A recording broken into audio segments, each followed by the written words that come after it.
Good morning. I'm Pamela Manners, Chair of the Commission on School Accreditation. This regular scheduled meeting of the Commission on School Accreditation is being held today, Monday, August 2nd, 2021, at 10 o'clock a.m. in the Senator Gray Ferris Boardroom on the 4th floor of the Central High School Building, 359 Northwest Street, Jackson, Mississippi.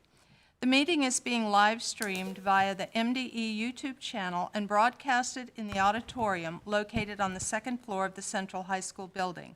An audio recording is being made of this meeting, and minutes of this meeting will be recorded. Board members, just a reminder, please remember to speak into the microphone when you are addressing any of the issues or making motions. Thank you. As I call the names of the commission members, please state the location of your presence for this meeting. Kelly Barfield. Dr. Lundy Brantley. Present. Lori Brittenell. Present. Dr. Carla Evers. Present. Grant Dickinson. Present. Reginald Goins. Present. Jefferson Hughes. Present. And I'm Pamela Manners. Dr. Valencia Martin. Here, fourth floor boardroom. Aisha Maxwell. Present, Olive Branch, Mississippi. Brett Robinson.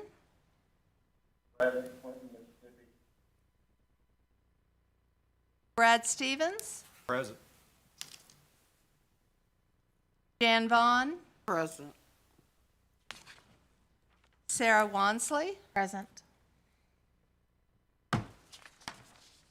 Ingrid Williams. Present. A quorum of the commission is present for the purpose of conducting this meeting. This meeting is called to order at 10:02 a.m. Commission members, you have received a copy of the agenda. At this time, I will entertain a motion for approval of today's agenda. Carla Evers, move approval. Thank you. May I Lundy have a- Brantley, second. Thank you. Any discussion? All those in favor, please say aye. Aye. Any opposed? The motion carries. Our next item is approval of the minutes of the June 3rd, 2021 meeting of the Commission on School Accreditation. At this time, I will entertain a motion to accept the minutes from the June 3rd meeting. Please identify yourself for the record. Kelly Barfield, so moved, and I also wanted to record my presence from Vicksburg. All right, thank you. May I have a second, please? Dr. Martin, I second. Thank you, Dr. Martin. Is there any discussion? All those in favor, please say aye. Aye. Any opposed? Thank you. The motion carries. The next item is the approval of the minutes of the July 1st, 2021 special called meeting of the Commission on School Accreditation. At this time, I will entertain a motion to accept the minutes from the July 1st, 2021 meeting. Please identify yourself for the record. Motion, Lundy Brantley. Thank you. May I have a second, please? Second, Jefferson Hughes. Thank you. Is there any discussion? All those in favor, please say aye. Aye. Any opposed? The motion carries. Item number 5 on the agenda, approval of the minutes of the July 20th, 2021 special called work session of the Commission on School Accreditation. At this time, I will entertain a motion to accept the minutes from the July 20th, 2021 special called work session. Please identify yourself for the record. Dr. Martin makes a motion to accept the minutes from the July 20th meeting. Thank you, Dr. Martin. May I have a second, please? Sarah Wansley, a second. Thank you, Mrs. Walmsley. Is there any discussion? At this time, all those in favor, please say aye. Aye. Any opposed? Motion carries. The next item on our agenda is item number 6, and this is the report on the existence of an extreme emergency situation regarding the safety, security, and educational interest of the children enrolled in the Holmes County Consolidated School District. Commission members and guests, please note for this portion of our meeting, the commission will follow the process outlined in Policy 2.9.2.2 in the current edition of the Mississippi Public School Accountability Standards. To begin, the commission will allow the Office of Accreditation to present for 40 minutes. The district shall not interrupt the Office of Accreditation during their allotted time. After the Office of Accreditation has finished, the district will be allowed to present for 40 minutes. The Office of Accreditation shall not interrupt the district during their allotted time. Additionally, commission members, please do not interrupt the Office of Accreditation or the district during their allotted 40 minutes. Following the district's timed presentation, the commission will be allowed to ask questions of either party. After questions, the commission will entertain closing argument from the legal representative for the district. Then, the commission will entertain closing argument from the legal representative for the Office of Accreditation. Each attorney shall be allotted 10 minutes for their closing argument. A timekeeper is present and will give the agency and the district a 20-minute warning, a 10-minute warning, a 5-minute warning, and a 1-minute warning. Office of Accreditation, you may begin.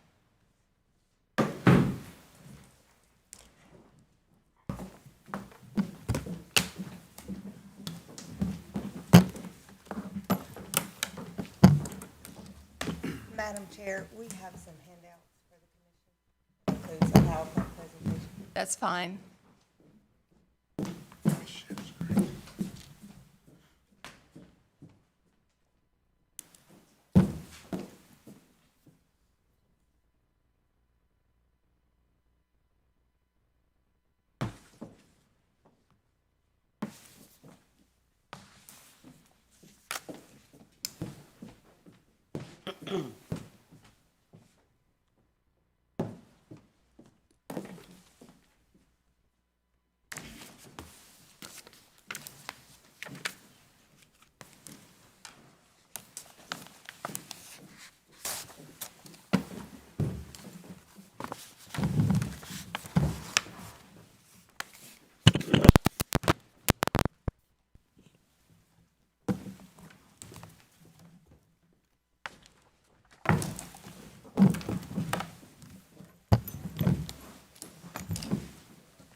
Dr. Carrie Wright, the State Superintendent of Education, called for an on-site administrative audit of the Holmes County Consolidated School District. The audit was conducted in accordance with Policy 5.0 School Accountability Standards. 2029, 3rd, 2021. Projected on the screen are the demographics of the Holmes County Consolidated School District for the previous school year. During the previous school year, students enrolled in grades kindergarten through the 2nd grade attended school both virtually and in person, while students enrolled in grade 3 through 12 attended class 100% virtually. A timeline is projected on the screen, and in summary, in 2006, the state of an emergency was declared in the Holmes County School District, brought on by serious safety and security concerns. In 2007, the district was returned to local control. In 2013, the MDE conducted unannounced, limited legislative audits in the Holmes County and the Durant Public School Districts. In 2018, the two districts were consolidated in accordance with state law.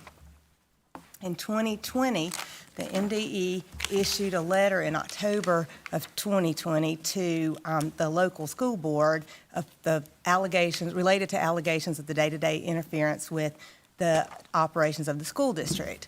And also in October of 2020, the MDE began monitoring the local school district's board meetings.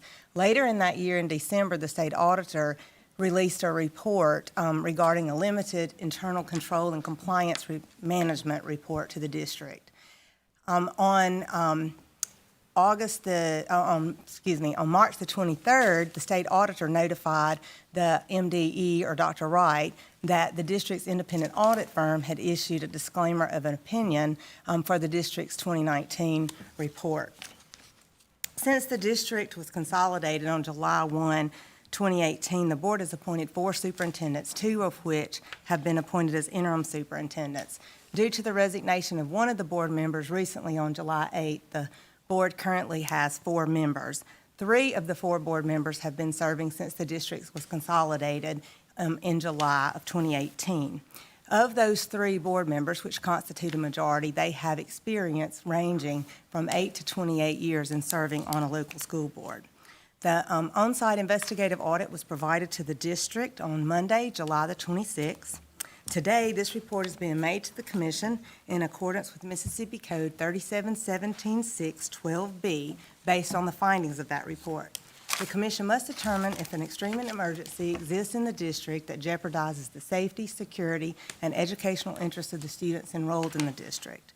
The rationale that such an extreme emergency exists is based on serious violations of federal and state law, serious concerns regarding financial resources, inappropriate standards of governance, a pattern of poor academic performance, and the failure of the district to sustain standards for a safe school climate. Policy 2.5 outlines the 9 areas in which a district may have its accreditation status immediately downgraded to probation or withdrawn. Please note that the district is in violation of all 9 of these areas outlined in Policy 2.5.2 that's projected on the screen. Keep in mind that today, we're not asking the Commission to consider the withdrawal of the district's accreditation status. I just want you to note that a district status may be withdrawn for a violation of any one of these areas, which include failing to report true and accurate data to the MDE, inappropriate standards of governance, failure to comply with local school board policies, failure to comply with financial accountability requirements of a serious nature, failure to comply with graduation requirements, failure to comply with test security requirements required by the Mississippi statewide assessment system, failure to comply with federal programs whose regulations call for strong sanctions for a continued pattern of noncompliance, failure to comply with instructional practices, and failure to comply with standards that pose life-threatening conditions for students and staff. The district is non-compliant with Accreditation Policy 2.1 and 26 of the process standards, as well as multiple state and federal law. However, the presentation today will only focus on those standards that we believe to be the most egregious and have the greatest impact on the safety, security, and educational interests of the students enrolled in the district. These violations we'll discuss today are not related to administrative or procedural processes. As the educational leaders of the district, the superintendents failed to ensure the implementation of an instructional management system that clearly defines the academic goals necessary for improving student achievement. This is a direct violation of state law, which states that the superintendents, principals, and teachers are required to enforce the course of study as prescribed by the State Board of Education. The instructional management plan or system was approved by the school board for the 2021 school year and was provided during the audit. However, based on on-site monitoring and virtual observations within the schools, the teachers failed to implement a tiered instructional model that included both academic and behavioral interventions, the requirements of the Literacy-Based Promotion Act, best instructional practices, and current individualized lesson plans to meet the needs of all students within the classroom. The MDE observed multiple classrooms where 40 to 50% of the students were not even logged in for their virtual instruction. In many classrooms, the teachers failed to engage the students in the instructional process at all. In one of the elementary schools, an auditor had to wait approximately 2 hours before being allowed to speak to the principal or to observe any of the classrooms. In the high school, a teacher left the students with a consultant for an extended period of time in which no instruction took place. In many cases, the lesson plans were not aligned to the current Mississippi College and Career Readiness standards, not appropriately sequenced for the time of the year, the grade level, or age appropriate. They were identical for all teachers, and the activities observed and the materials provided failed to align with the lesson plans provided. The district failed to implement a professional development program aligned with the Learning Forward standards for professional learning. The district failed to comply with all the requirements of the Mississippi statewide assessment system. They failed to ensure that all secure testing materials were stored properly. They also failed to ensure that all test proctors, test administrators, hall monitors, etc., were properly trained prior to the administration of the statewide assessments.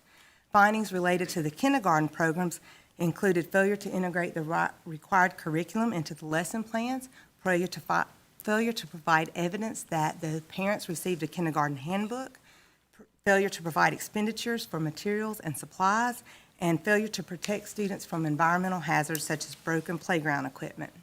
The overall library collection of each library failed to represent a well-balanced, broad range of current learning media that supported the current instructional management plan. The findings included, but were not limited to, failure to offer a completely automated print and non-print collection of materials, and failure to train the teachers and the students on how to use that automated system. The district also failed to provide adequate funding to purchase library school supplies and resources. The district failed to ensure that all graduating seniors for school year 2019-2020 met the requirements for graduation. The MDE reviewed 180 records of students that would have, for graduating students of 1920 at Holmes Central High School. 182 students were listed on the commencement program, but auditors were unable to identify one of those students in MSIS. The district failed to provide documentation that all students had met the required number of Carnegie units required for graduation. The district allowed 31 regular education students that did not meet the required number of Carnegie units for graduation to graduate and to participate in graduation exercises. The Office of Special Education reviewed 6 records of students with disabilities to determine if they met the graduation requirements. All 6 records reviewed indicated that the students with disabilities received a certificate of attendance rather than the certificate of completion that's required by law. One student was issued a certificate of attendance, but the student's individualized education program, or their IEP, indicated a traditional diploma was that student's appropriate exit option. One record failed to provide evidence that the student had an active IEP for the 1920 school year, but that student received a certificate of attendance. 2 of the 6 records failed to contain the evidence that those students had met the graduation requirements, but those students were also allowed to participate in graduation exercises. Therefore, a total of 33 out of 181 students participated in graduation exercises without the evidence to support that the student had met all graduation requirements. Local school board policies and districts' publications regarding the promotion, retention, and progression of students are inconsistent and fail to contain the statement requiring the prohibition of retention of students for extracurricular purposes. The MDE reviewed student records and cumulative folders for individual students grades K through 12 for the school year 2021. The permanent records and cumulative folders for all students failed to contain the required data and were not collected, maintained, and disseminated in accordance with state law. Some examples include the records lacking the required course grade information, daily attendance record, required residency documentation, required immunization documentation, and copies of birth certificates to verify the age entry requirements. District professional positions requiring licensed staff are not filled by appropriately licensed and endorsed individuals as required by state law. Based on the MSIS personnel data report for the 2021 school year, the district reported approximately 198 full-time equivalency, or FTE, teacher units. Of those teacher units, over 60% of the teachers in the district did not hold a valid Mississippi teacher license, or they lacked the proper endorsements for the subjects in which they were teaching. The MDE Office of Career and Technical Education monitored the implementation of the requirements for the Career and Technical Education Program, or the CTE programs. Some findings include, but were not limited to, failure to provide documentation ensuring that the CTE director spent 100% of his or her time on CTE duties and responsibilities, to provide documentation of the alignment of the teacher schedule to the teacher budget, to provide documentation that the CTE students met the same challenging academic requirements or proficiencies taught to other students, to provide documentation that all required personnel participated in the IEP meetings, to provide notice of the non-discrimination policies, to provide documentation of program-specific professional development that was based on a needs assessment, failure to provide annual documentation that the equipment was used for the program or project for which it was purposed, that the physical inventories of property were complete and the results of the inventory were reconciled with property records, and the district failed to provide documentation of how lost, damaged, and theft of property was documented in investigative and police reports. Prior to the initiation of this audit, the Office of Special Education was conducting intensive programmatic and fiscal monitoring of the Individuals with Disabilities Education Act, or IDEA. Child Find is a federally mandated process of identifying, locating, and evaluating children who may have a disability. It's an ongoing process, and state board policy requires the districts to have in effect policies and procedures to ensure that students ages 3 through 20 who are suspected of having a disability are identified, located, and evaluated. The audit established the district does not have a comprehensive and effective child find and evaluation process in place. The district failed to have board-approved policies and procedures which reflect all required components are in place for conducting comprehensive evaluations. They failed to ensure the evaluation timelines were met, and they failed to ensure that students met the minimum criteria for determining an appropriate IDEA eligibility. Both federal and state law mandates that children with disabilities ages 3 through 20 who reside in Mississippi are provided a free and appropriate public education, or FAPE, through an individualized education program or an IEP. The district is required to ensure that a student's IEP is developed by an appropriate committee, which includes the student's parent or guardian. The IEP shall contain required components that serve to ensure that the IEP is designed to provide individualized instruction to meet the student's unique educational needs. The district failed to develop and implement IEPs for students with disabilities. Some findings include, but are not limited to, the IEPs fail to include and address all IEP components, such as statements of how the student's disability affects their involvement and process in the general education curriculum, the student's strengths, the concerns of the parents, results of the most recent evaluations, the academic development and functional needs of the student, descriptions of how student progress toward meeting annual goals will be measured, the frequency and duration of services, and supports for personnel. The district failed to ensure that IEPs included appropriate post-secondary goals and transition services in the areas of training, education, employment, and independent living skills. The district also failed to ensure that all students with disabilities had an IEP in effect for the 2020-21 school year. As a result of the district's failure to implement federal and state laws, students were misidentified and/or denied appropriate services in a timely manner, resulting in the denial of a student with a disability's right to a free, appropriate public education. The Office of Special Education also monitored compliance with IDEA fiscal requirements such as cost, principles and expenditures, time and effort, physical requirements of inventory management, contracts and procurement, financial record retention, financial management system, financial audits, and written financial policies and procedures. As a result of the findings related to the fiscal compliance indicators reviewed, there is approximately $984,000 in question costs from fiscal years 2019, 2020, and 2021. Based on written documentation from the district to the Office of Special Education staff on June the 24th, 2021, the district does not have any additional evidence to provide to the MDE to support compliance. Therefore, it appears a repayment of the question cost will be required. The Office of Child Nutrition audited documentation at the district level and in one school that was participating in the child nutrition program. The district failed to deposit the July and August 2020 reimbursements into the Child Nutrition Fund until September 30th, 2020. They failed to produce financial records for MDE to review the net cash resources. And the district failed to reconcile the due to and due from ledgers indicating the loans to and from the nonprofit school food service account at the end of the 2019-2020 school year. The one elementary school monitored had excessive inventory on hand, failed to keep up-to-date temperature logs to demonstrate that the foods were stored safely.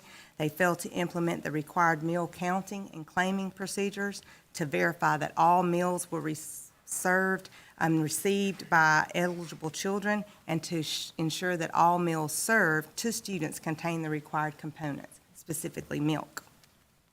The MDE Office of Federal Programs monitored the district's compliance with the Elementary and Secondary Education Act as amended by the Every Student Succeeds Act. The total amount of question costs for fiscal year 2020 is nearly $314,000. The district was identified as high risk in a 2019 annual risk assessment. Question cost in the amount of over $260,000 was reimbursed to the MDE Office of Federal Programs in November of 2020 for fiscal year 2019.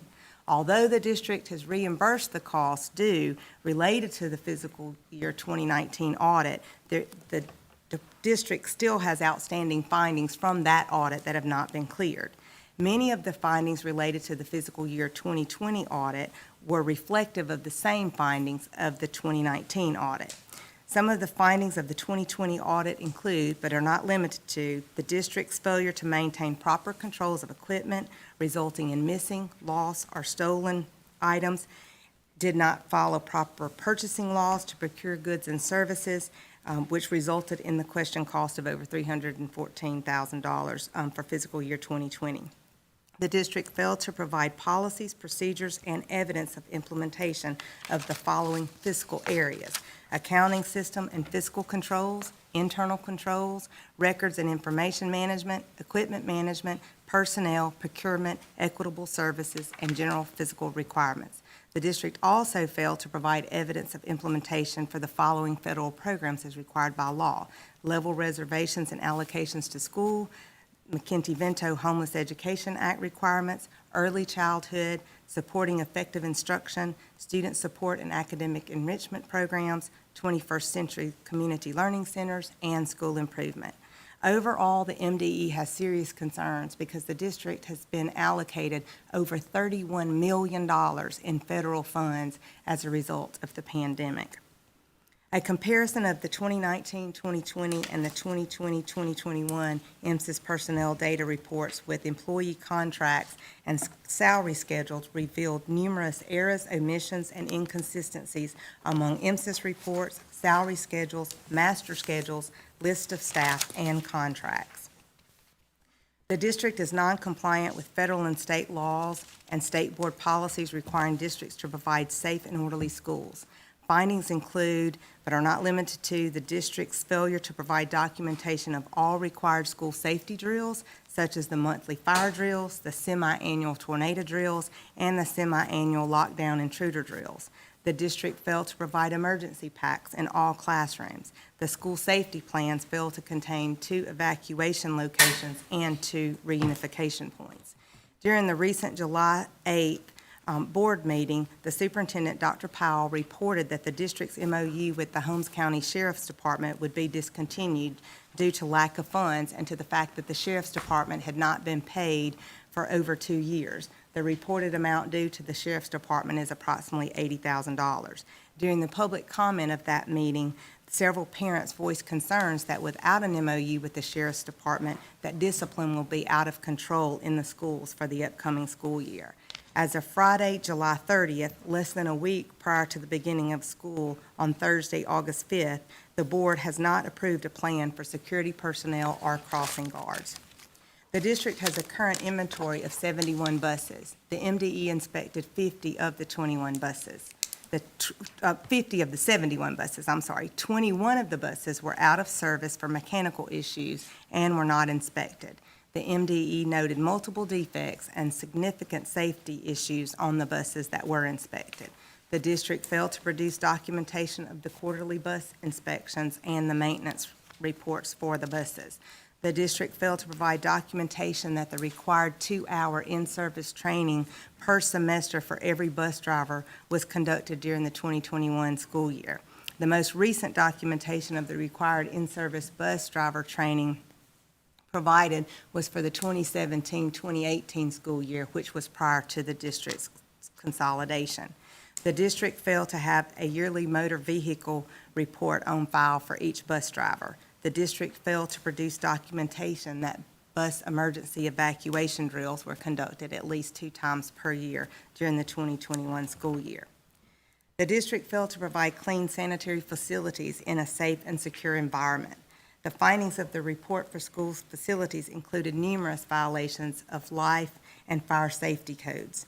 Examples include, but are not limited to, second means of egress, inoperable fire alarm systems, expired fire extinguishers or lack thereof, inoperable emergency exit signs or lack thereof, exposed electrical wiring, unsecure electrical panels, unprotected lights and electrical outlets, and roof leaks. State law requires the management responsibilities of the school superintendent as required by state law and approved local school board policies.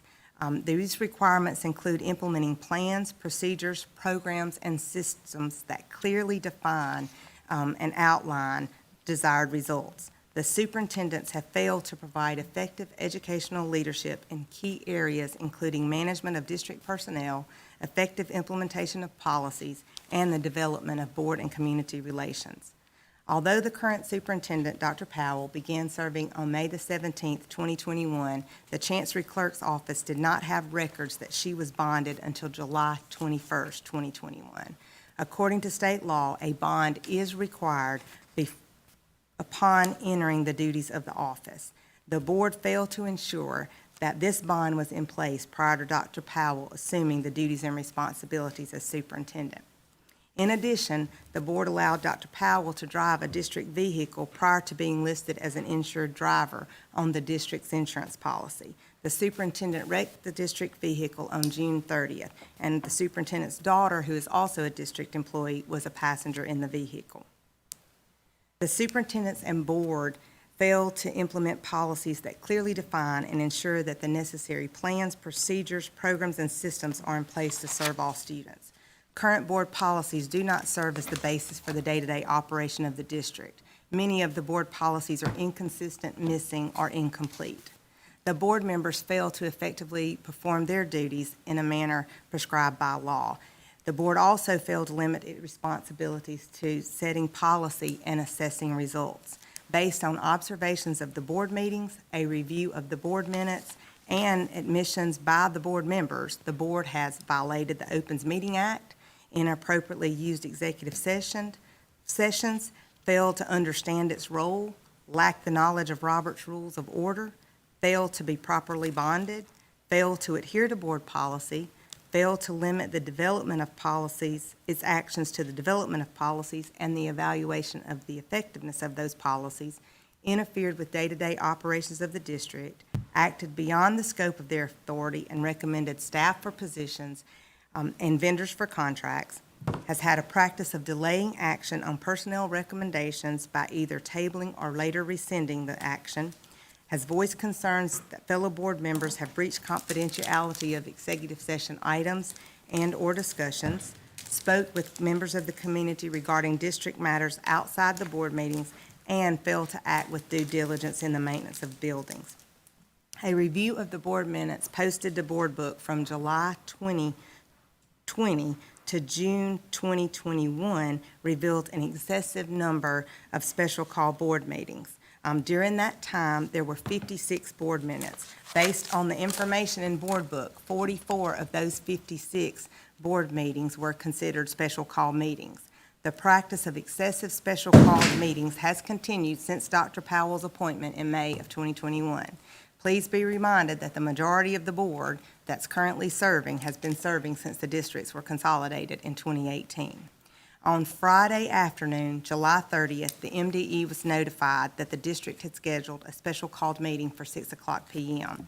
The agenda items for the special called meeting included, but were not limited to, the appointment of special counsel for MDE district status hearing, approval of emergency purchase of HVAC systems for schools, approval to purchase 4 new school buses, the appointment of a new school board member, and approval for board members to speak at the MDE hearings scheduled on August the 2nd and the 3rd. Since this special called meeting was held on Friday night, following the delivery of the audit report earlier this week, or that last week, it appears the district was seeking approval of these items prior to today's commission meeting. Furthermore, it's alarming that the HVAC systems and new school buses were purchased just 3 business days prior to the start of school on Thursday. The MDE has received numerous complaints regarding these issues over the last several weeks.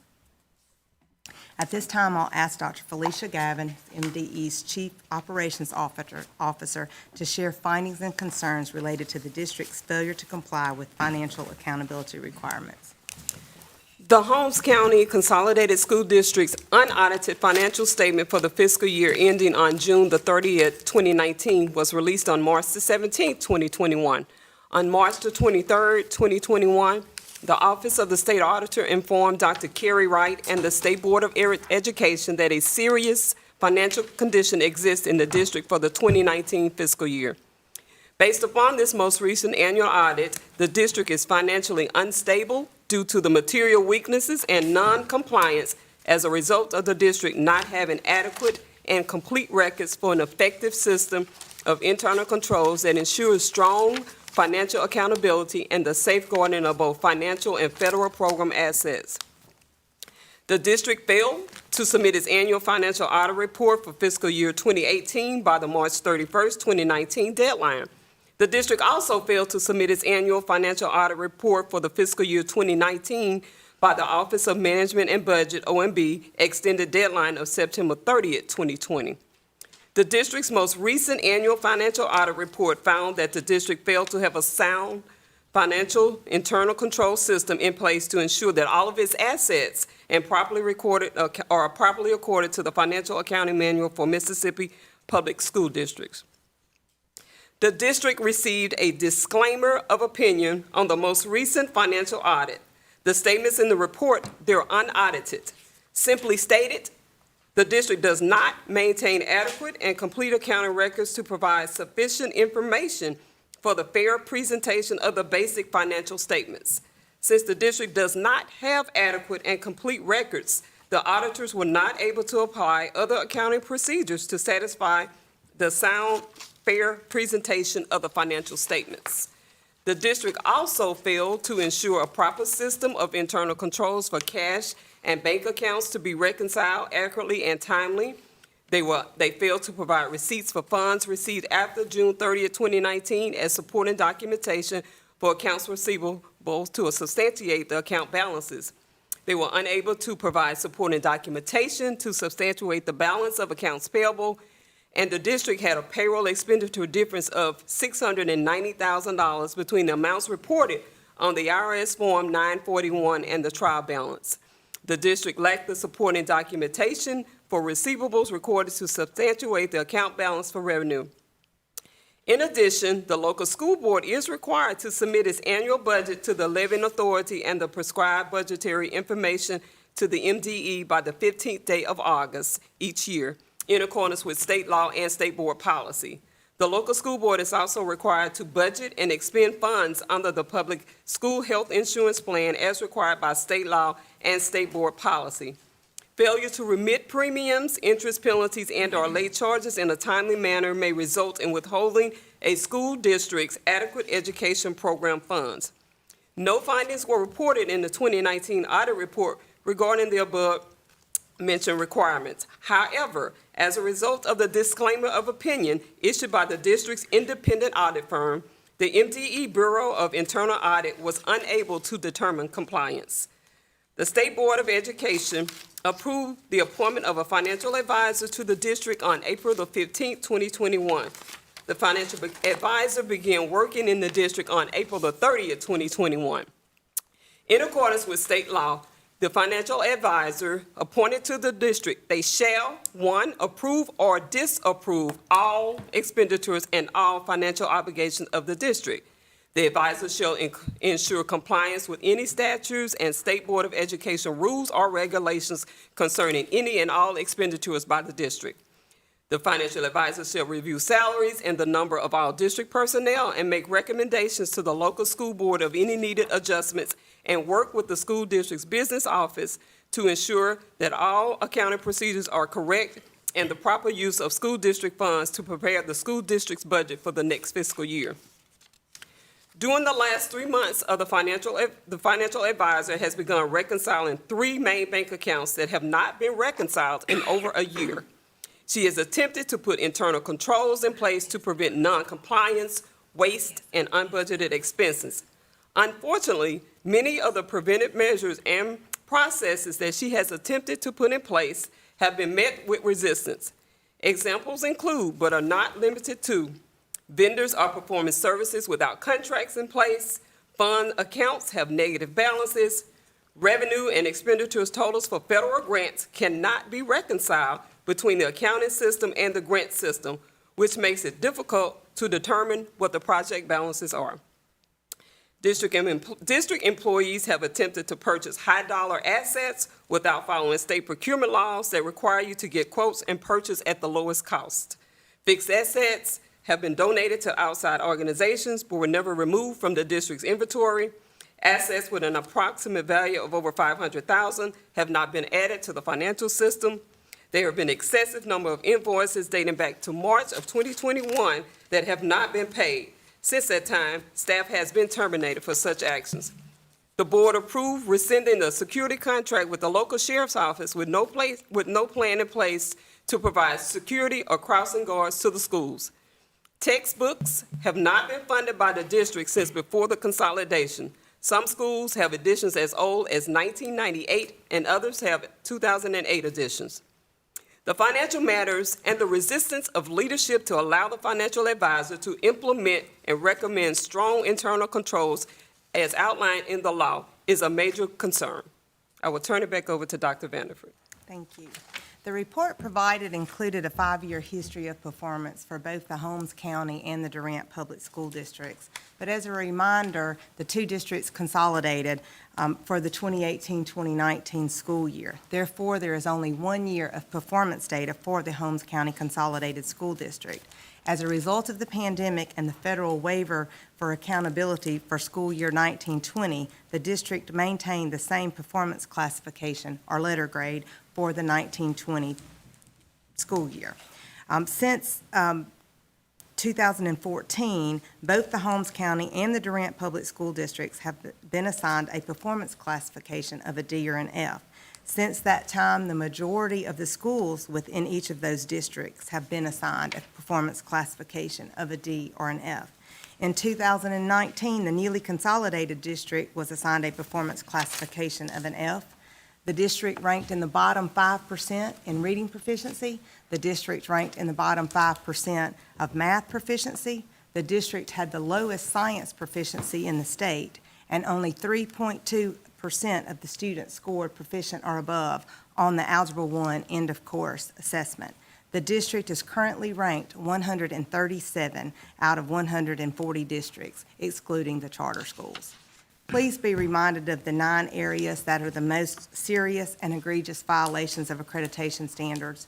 I would like to re-emphasize that the Holmes County School District is in violation of all of the 9 areas, which include reporting false information, failure to implement appropriate standards of governance, failure to comply with local school board policies, failure to comply with financial accountability requirements of a serious nature, failure to comply with graduation requirements, failure to comply with the test security requirements of the Mississippi statewide assessment system, failure to comply with federal programs whose regulations call for strong sanctions for a continued pattern of noncompliance, failure to comply with instructional practices, and failure to comply with standards that pose life-threatening conditions for students and staff.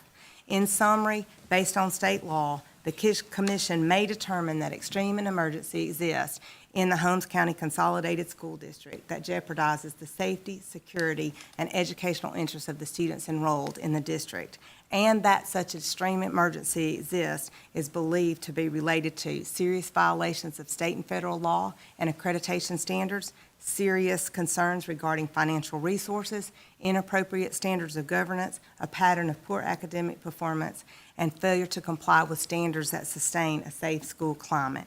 Due to time constraints, the MDE has provided the Commission with a very limited overview of the areas of noncompliance that are outlined in the report. Please review the materials that the MDE has provided to you. When appropriate, the MDE staff will address any questions you may have concerning the serious issues of noncompliance outlined in the on-site investigative audit report for the Holmes County Consolidated School District. Thank you, Dr. Vanderford. Commission members, would you like to move forward, or is anyone in need of a brief break right now? If you would like, all right, we will move forward then. At this time, the Holmes County Consolidated School District will present their case.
May I have one of the notebooks, please?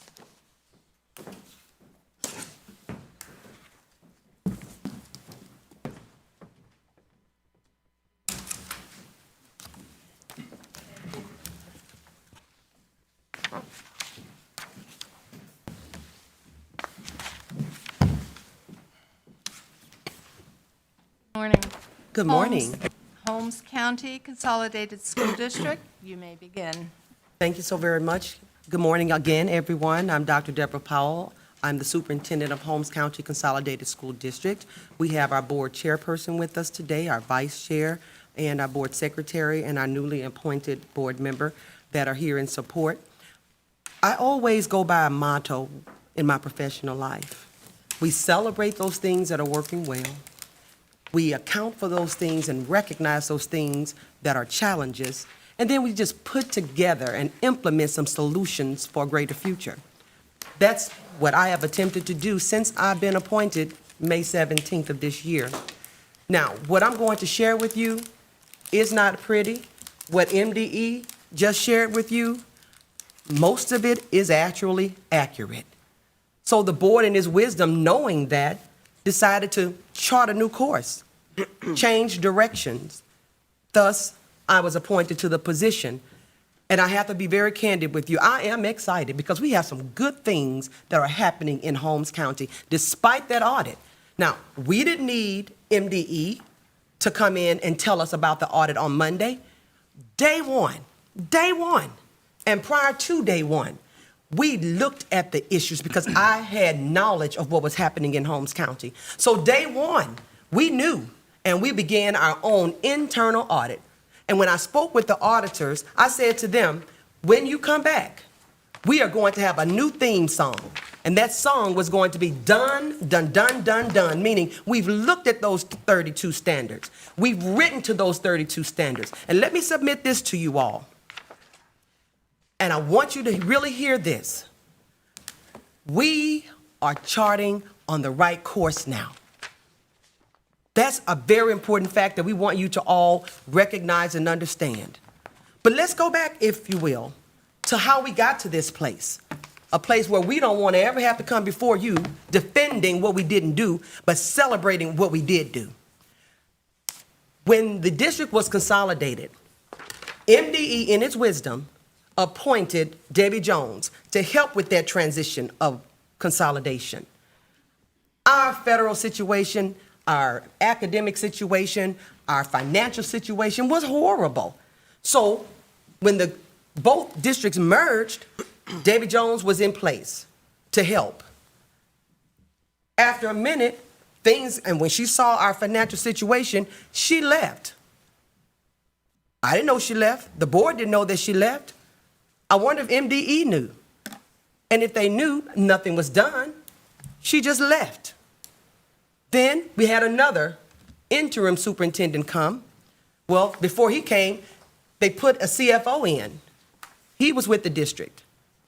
And there's testimony in a hearing whereby he admitted that he didn't know the processes of Mississippi, and he had no idea of what to do with the 32 standards, but he was running our financial situation. So he stayed in office. So when the board saw that we're in dire straits, we need some help. We need an interim superintendent to come in while we do a search. So they reached out to the Mississippi School Board Association. Mississippi School Board Association recommended Mr. Will Russell as the interim superintendent. Will Russell, I'm sure MDE knows him because he was a contractor with MDE. And the recommendation came from the Mississippi School Board Association. So the board is thinking, okay, the two entities that are leading the way, K-12 and with the superintendent level, we have somebody who can chart us on the right course. Unfortunately, wrong. It didn't happen. We had problems with the audit 2019, 2020. Now I want to ask you all, why wasn't the alarm sounded back then? That's when the emergency took place, because there was a time when the district didn't even have anybody in that seat. That's when we should have sounded the alarms. The emergency situation has passed. We are ready, we are focused, and we are doing what we are supposed to do. And let me just say this to you all. We did not graduate students without making sure that they met the requisite for graduation. All 181 students met the requisite, and we have the documentation to show that. That's very important that you know that, and we'll get deeper into that when we talk about the specificity of what transpired and how we found our way there. Now, when you talk about 2.1, our HR system. Now, if you think our financial system was in bad shape, you should have looked at our HR situation. We had people that were in the wrong places. Some talented needed to just shift over to meet the needs of the district and be placed where they needed to be based on their experience. We have been working to shift things around in HR because we knew that there was a problem. These are some of the things that we found in our own audit, not when MDE gave it to us, because we knew that we wanted what was best for our children in Holmes County. We wanted the best staff, we wanted the qualified staff, and we wanted to move those things forward. Now, I submit this to you. Yes, things are bad, but they're not as bad as they were. We hit the ground running May 18th, appointed May 17th that night, put in office officially, running on that first day. And we've been doing what we are supposed to do. Now, you talk about the possibility of putting in a conservator. The district already put its own conservator in on May 17th when they put me in there. And I, in turn, had some more conservators placed in with the department leaders, the leadership. They took every standard that they were responsible for, and we went to work and we conducted our own audit and made some adjustments. So we are charting the right course. We are on the right track. Let's get into 2.1. These are some of the things that we have been doing thus far as it relates to HR. As of June 30th, 2021, we updated the data in MSIS. We conducted a district-wide personnel inventory from June 1st to June 30th. We secured personnel files. We pulled or pulling every employment contract to ensure compliance. Reviewing all job descriptions to ensure that they comply with MDE. Updating demographic information for employees, cross-referencing those contracts with board members to ensure that they were approved. We reorganized the HR department and we're integrating those things in software. We had a Principals Institute. We made sure that we trained them on HR matters. We had people that were in HR. We made sure that they went over PERS and those things that are significant. We made sure those things were taking place. As it relates to our teachers, we know, and this is a problem across the country, where we have teachers and we have a shortage of people going into education, and Holmes County is no exception. But we recognized that we had teachers, probably 55% of them, who were on temporary licenses, and they had to make sure that they got them approved. So what do? We contracted. We enlisted the support of Alcorn, State University, Jackson State University, Mississippi State University. We had those presidents and their representatives come in during the Principals Institute to talk about how we can put that action plan together where they would do their academic work at these particular universities. And now we've set up a time where they're going to come back while the teachers are in session, and those teachers who are on those temporary licenses, they are going to get a sit down with that university and map out that academic plan so that by June of next year, they will have their licenses. And we're not going to leave it to chance. We're going to monitor what is actually going to be happening as it relates to those. Now, we have MOUs in place for Alcorn and all of them. They're going to be partners with us, even to a point where we asked them, okay, you have teacher certification programs. Send us some of those candidates to fill some of our vacancies. So we're partnering with them, a holistic approach, to make sure that we take care of that. Now, let's talk about our financial department. It was unfortunate to hear that the present administration isn't working with Ms. Burke. I thought we were working just fine.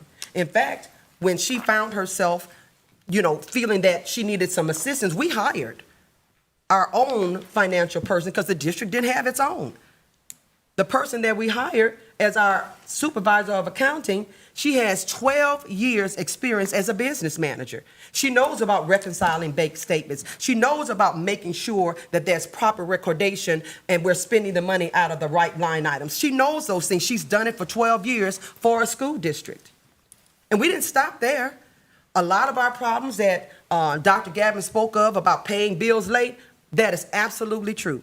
The person that was placed in there in the accounts payable position was placed there by the previous administration. She just simply didn't know what to do.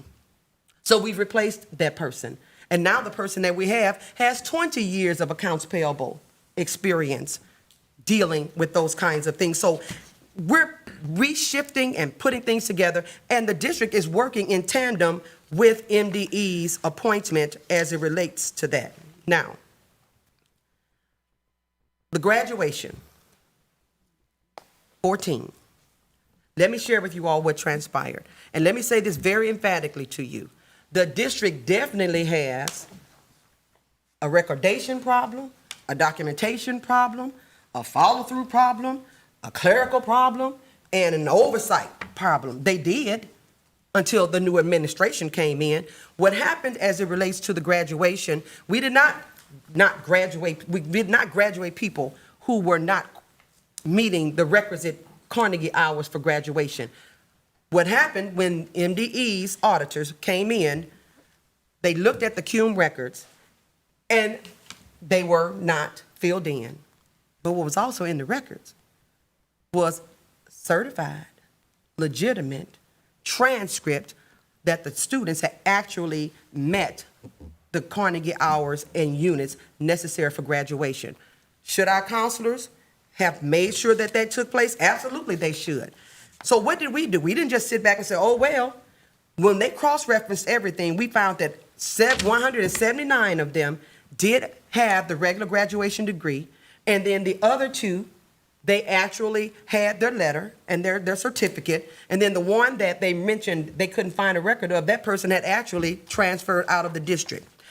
These are some of the things that we're putting in place as it relates to graduation. We're going to review, cross-reference, and verify assessments required for each high school on a yearly basis while we do point checks throughout, provide a review of course selection sheets consistent with the approved courses for secondary education here in Mississippi, ensure all of the districts release courses and selection sheets, ensure appropriate coursework for each grade, ensure that all seventh grade students have completed individual success plans, we did hire an additional counselor to make sure that we're covering all bases.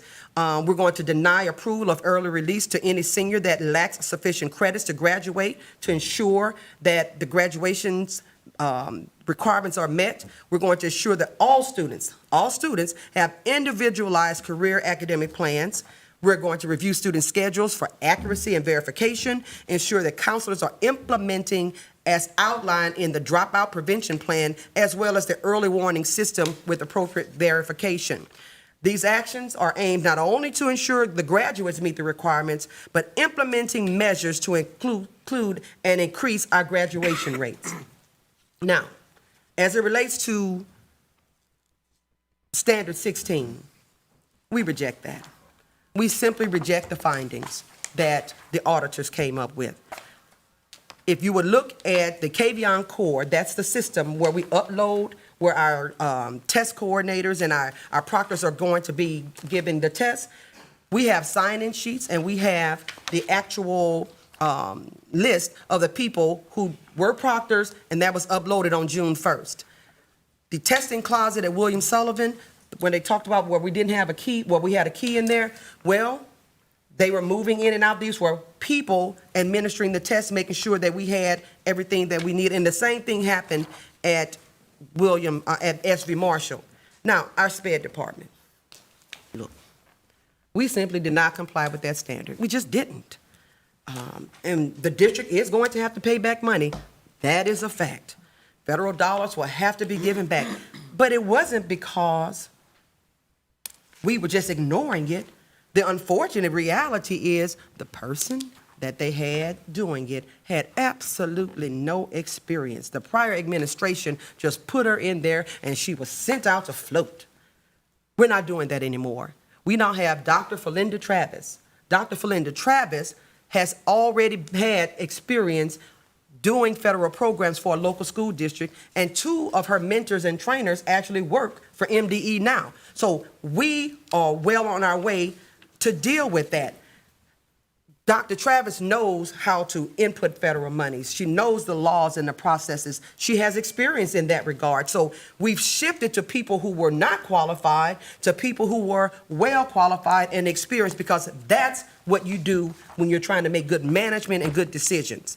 Now, our SPED department,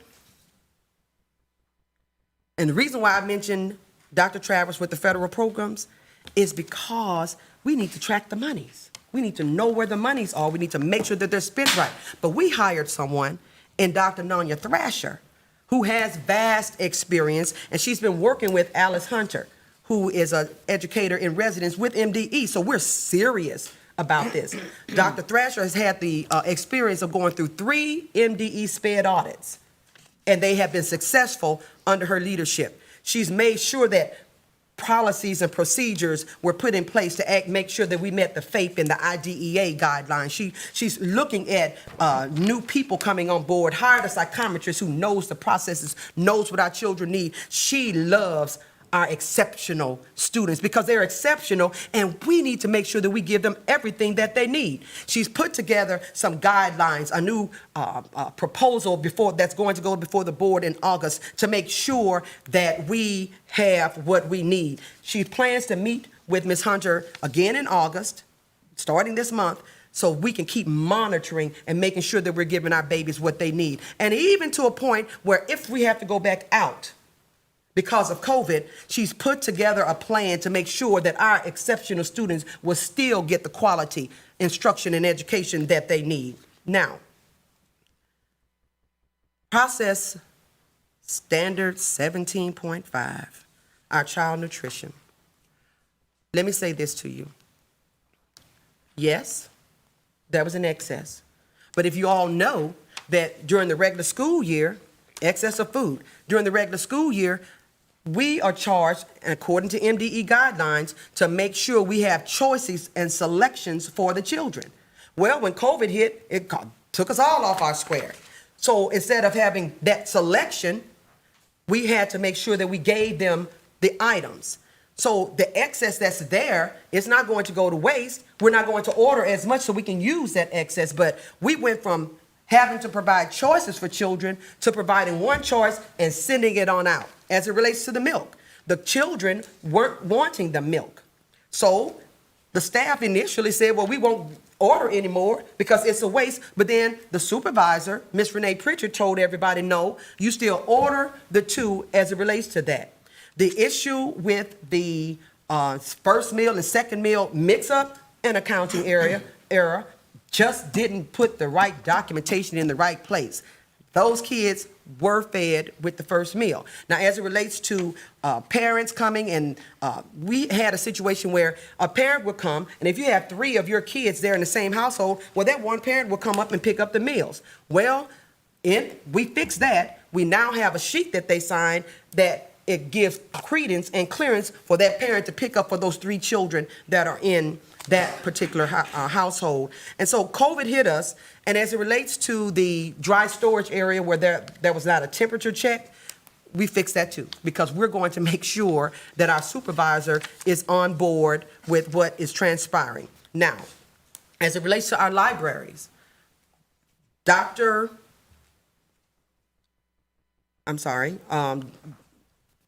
Travis has been working with Torori McLean. She used to work for MDE, and she holds a master's degree in library science. They did a walkthrough to look at our libraries. Yes, we are out of compliance, but we will not be if you just give us some time, because they are mapping out a 5-year plan to go digital to get in line with that. So we're working with experts who have either been in MDE or are still employed with MDE. As it relates to the P16 and community input, we had a needs assessment, and we went out to the residents to talk to them about our federal programs and what they would like to see and what they weren't satisfied with, because we want to get input from the people. We had over 500 and something people respond. 76% talked about what the needs were, and they were in concert with the instructional delivery that we're having and all those things. So we took care of that. Now, speaking of instructional things, academics, 20. You heard about all of the issues that we weren't doing, the lesson plans, making sure that we get the PD sessions and all of those things in. Well, I'm happy to announce that we have Project Elevate. And Project Elevate encompasses all of those things that were talked about. And Dr. Mayers, who is our assistant superintendent, she is versed on the district level. She is well equipped. And in fact, she's also heading our HR department, and she was actually an intern at MDE and helped draft the HR policies for MDE. So we have some people who are ready, who are engaged, who are doing some things. We have Dr. Shem Wiggum. Dr. Shem Wiggum has been on the district level as it relates to being and having input with the direction of our science department. But even more importantly, Dr. Wiggum, an 18-year veteran of Holmes County, she actually has a record of moving science scores for children, moving them 2-letter grades up. And that's very key and important, as well as she's going to be serving as our math and science coordinator. Now, we're pleased to announce that Dr. LaShonda Catchings will be dealing with our social studies and our language arts. Why are we pleased? Because she was the social studies coordinator and person for MDE. So she's come on board with us. She's moved the school from an F to a C. She's focused. She also has experience as a counselor. So she's going to make sure that our counselors are doing what they're needing to do, that we're training them on the things that they need to be training on. So we'll never have a situation where the transcript that is complete here, and then you have the cum folder and it's not, it's empty. That won't happen again because we are putting the right people in place and going to give everybody the kind of training that they are going to do. So let me tell you about what that dynamic team has been doing.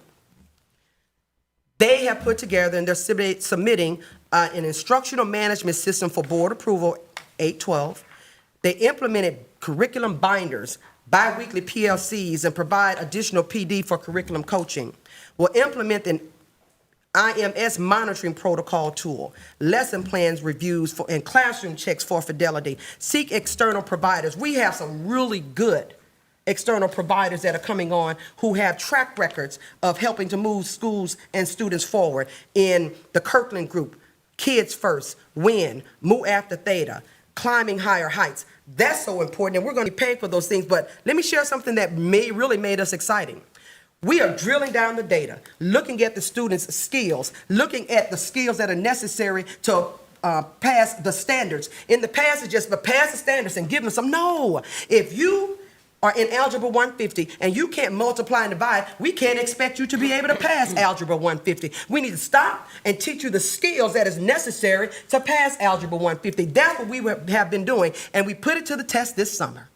We had students that came in scoring the pretest on 2s and 3s. By the time that summer was over and Project Elevate was submitted and instructional delivery was given to those children, they moved to 3s and 4s. We know that the academic plan that we are putting together is going to work because we tested it this summer. So when our children come back, that's going to be very important. And when they come back, we have to make sure that our transportation situation is good. Now, it was mentioned that we just approved for 4 buses. That's because that's a part of our 5-year plan. We have 60 buses that have been inspected and that are working, but we know that we have to always have a plan, looking futuristically and looking at what we have now, making sure that we put those monies where they need to go for transportation. Now, it was cited that we didn't have the booklet, the manual. Well, it was in a drawer.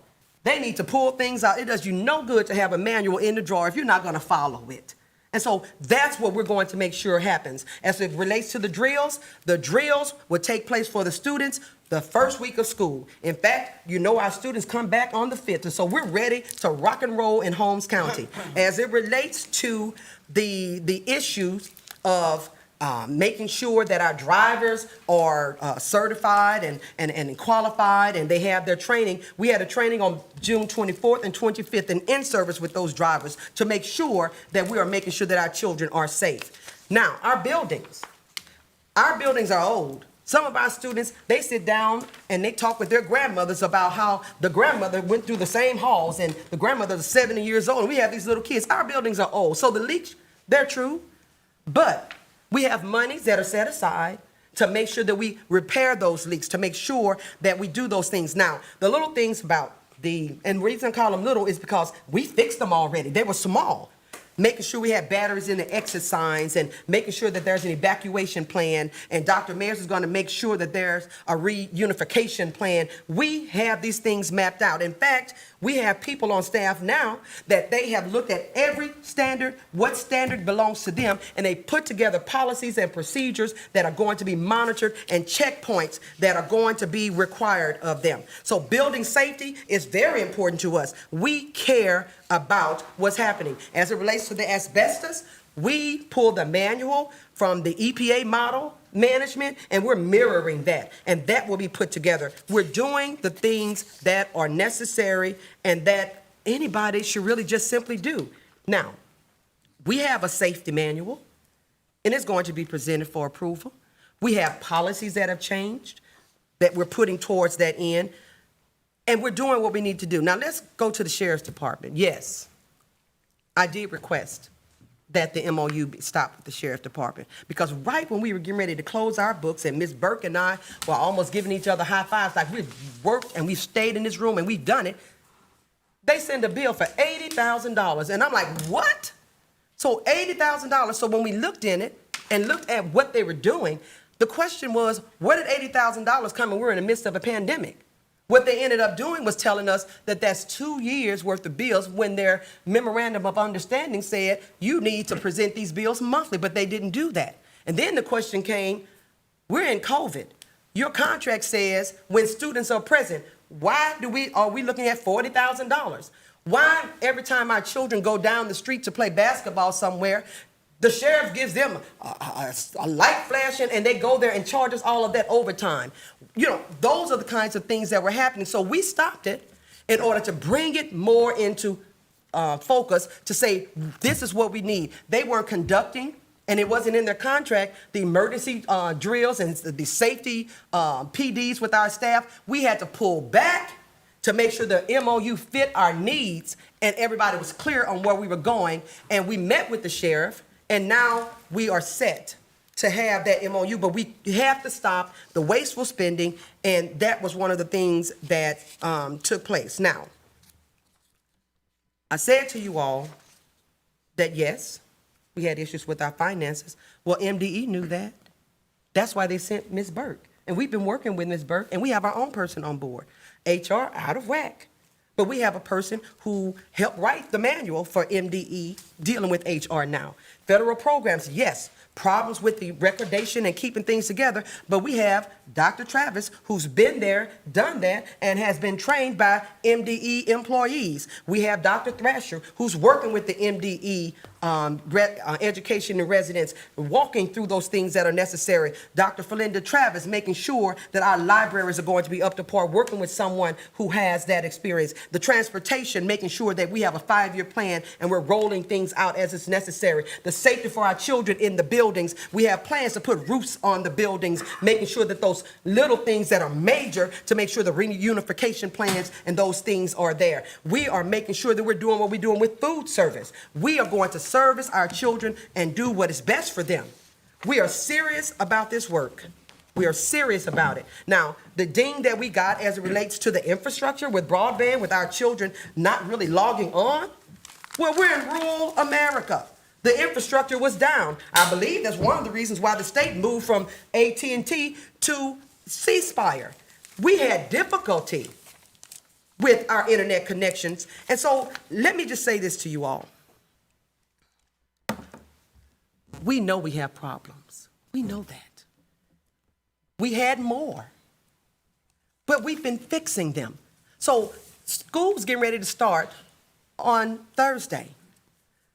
Why interrupt the progress that we've made? We are doing the same things. If you were to appoint a conservator, they wouldn't do anything differently than what we're doing. We hit the ground running. We have our own internal audit. We put people in the right places. We're doing what we're supposed to do. We have qualified, capable people who are working. No longer do we intend to have people talking about what's going on and it's crazy. We had an administration that was not working well with the board. Wasn't even trying to tell the board what was going on. So how would the board know that things were crazy? Well, MDE knew, because they were in our meetings, looking at everything. How come they didn't help us then?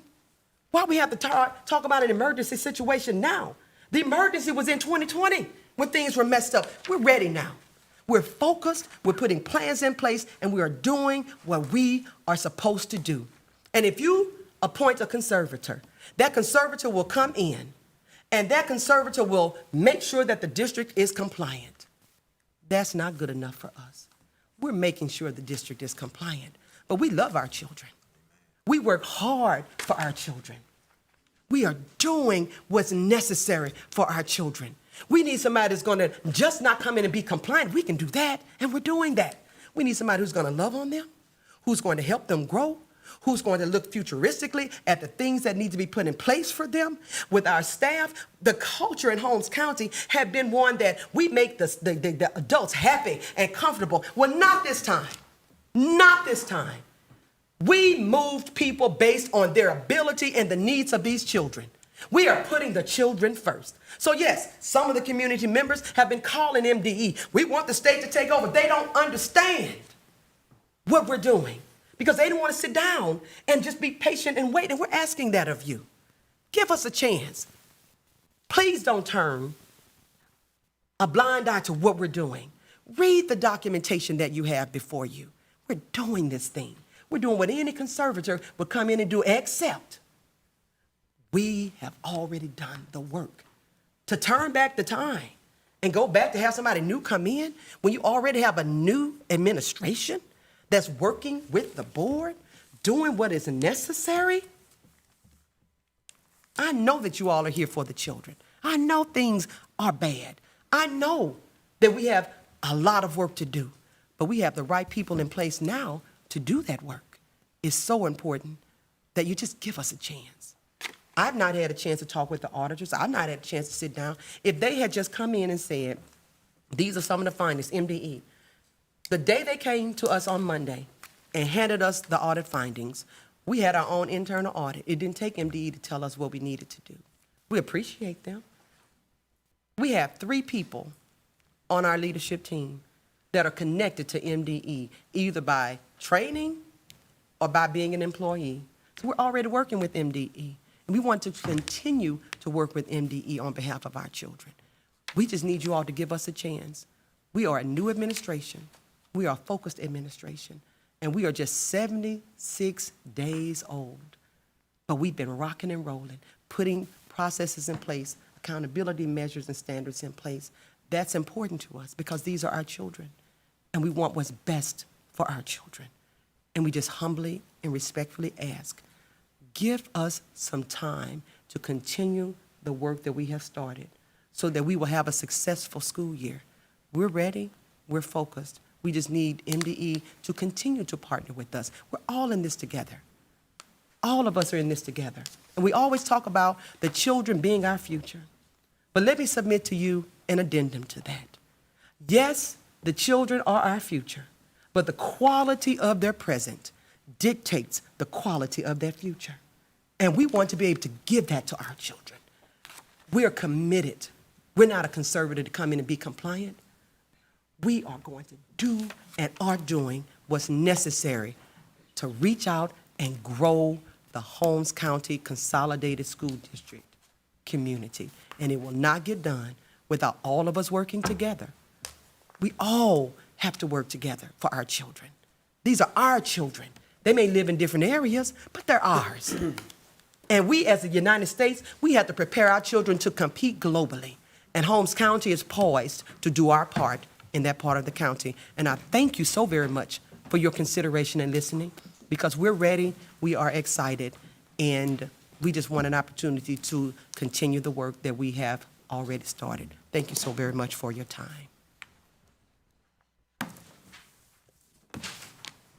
Your turn.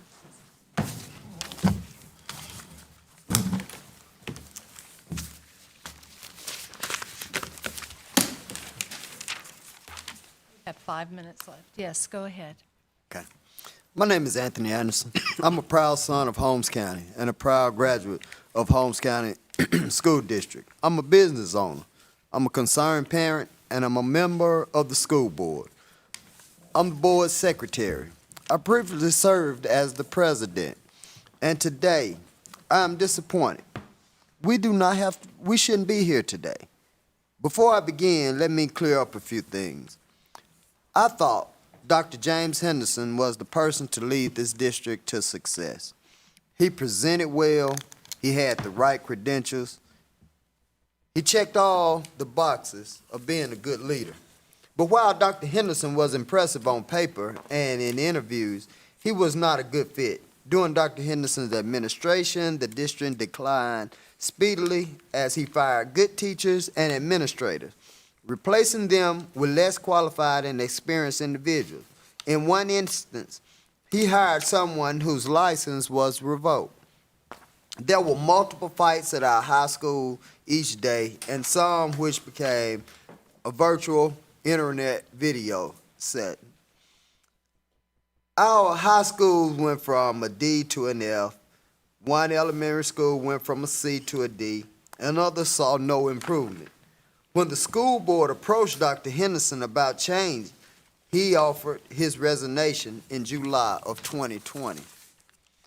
Dr. Henderson's abrupt resignation left us with no immediate option to lead the district. Needing immediate leadership, we reached out to the Mississippi School Board Association and recommendation and guidance. Their recommendation was Will Russell. Mr. Russell offered few solutions and made few changes to improve the district.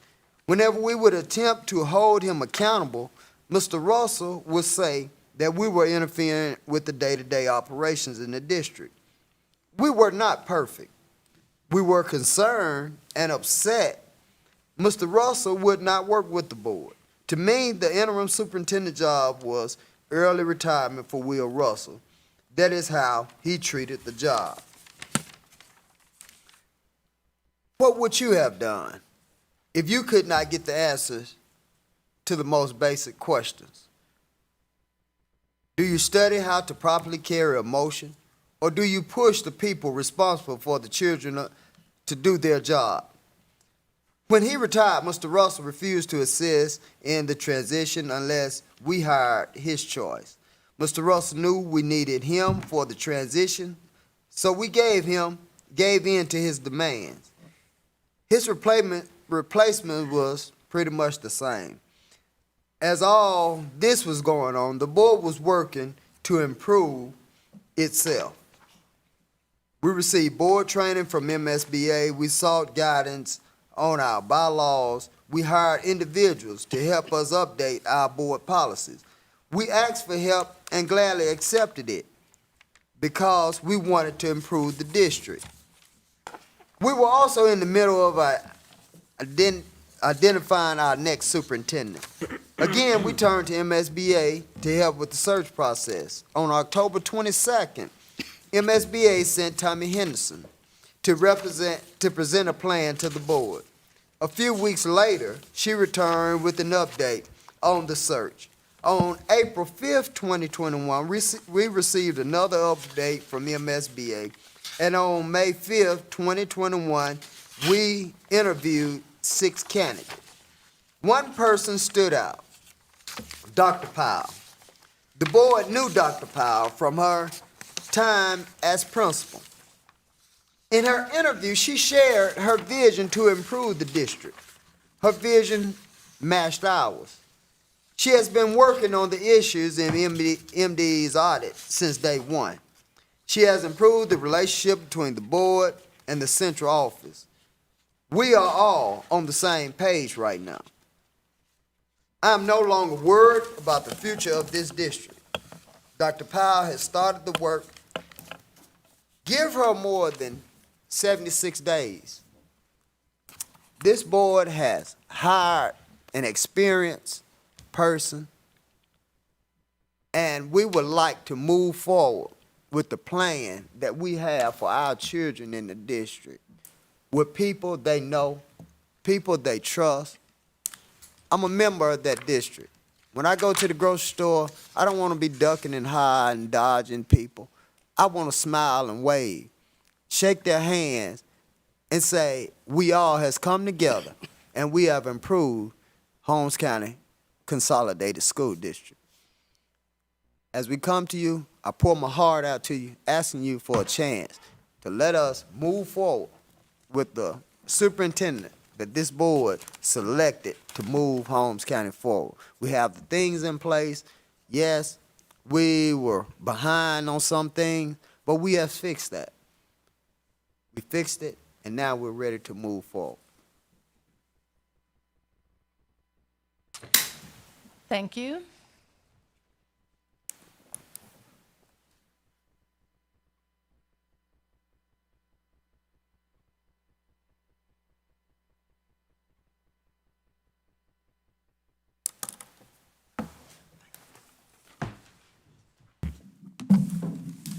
because the policy does require that the board chairperson speak, are you planning? Were you planning to have the board chair speak? We spoke with council about that. The policy is clear that a board member may speak during the 40-minute presentation.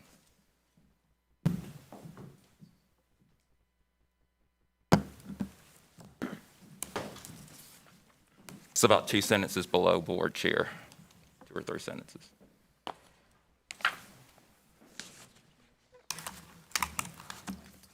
Policy does state, though, it shall include the chairperson or president of the school board. There's a shall that the president or the chairperson. Now, other board members can, of course, speak on behalf of the district, but is there an intention, is the school board president intending to speak today? She is here to answer questions, but with our time expired, she is not speaking. She is not speaking during the 40 minutes. Thank you. All right, thank you. At this time, commission members, would you prefer to have a 15-minute break before we begin the question and answer period? Yes. All right, at this time, we will break. It is 10:30, so at promptly 10:45, we will reconvene. And just a reminder, commission members, we are not to discuss any items or anything that has transpired yet this morning. Thank you. 11:30. Oh, I'm sorry, I'm sorry, 11:30. Lunch is here for the commission, so it's up to the commission if they want to use their break to eat lunch and then come back, or it's up to y'all. Commission members, what would you prefer? We can extend the break if you would like to use it for lunch, or if you would just like a bathroom break and move on. Bathroom break and move on. All right, we'll see you back at 11:45.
All right, it is 11:45. Let's go ahead and, come to order. At this time, the commission will be allowed to ask questions of either party. Commission members, if you have questions, please let us know to whom you would like to direct the question, and we will ask that person to go to the podium, and the microphone is at the podium. So we will begin now with questions. Commission members, do any of you have any questions that you would like to address to either of the parties that presented this morning? Either party? Yes, you just notify us to whom you'd like to speak, whether it's to Dr. Powell or whether it's to a school board member or to Dr. Vanderford or Dr. Gavins. I'd like to ask one to Dr. Gavin, please.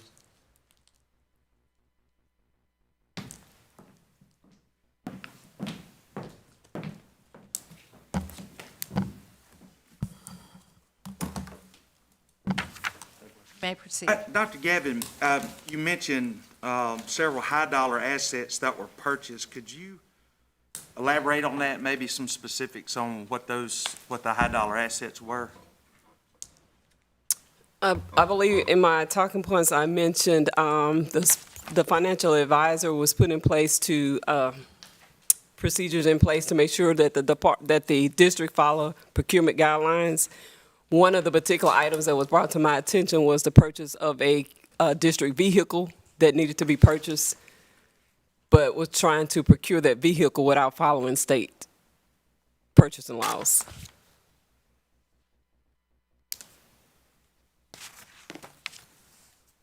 Dr. Gavins, approximately when was that? Probably about 2 weeks ago.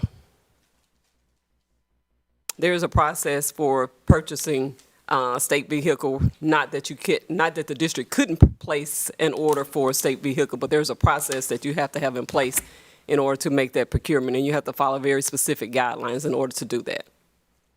All right, thank you. That's all. All right, thank you, Thank Dr. you, Dr. Gavins. Commission members, any other questions for other parties who have testified this morning? I'd like to ask Dr. Powell a question.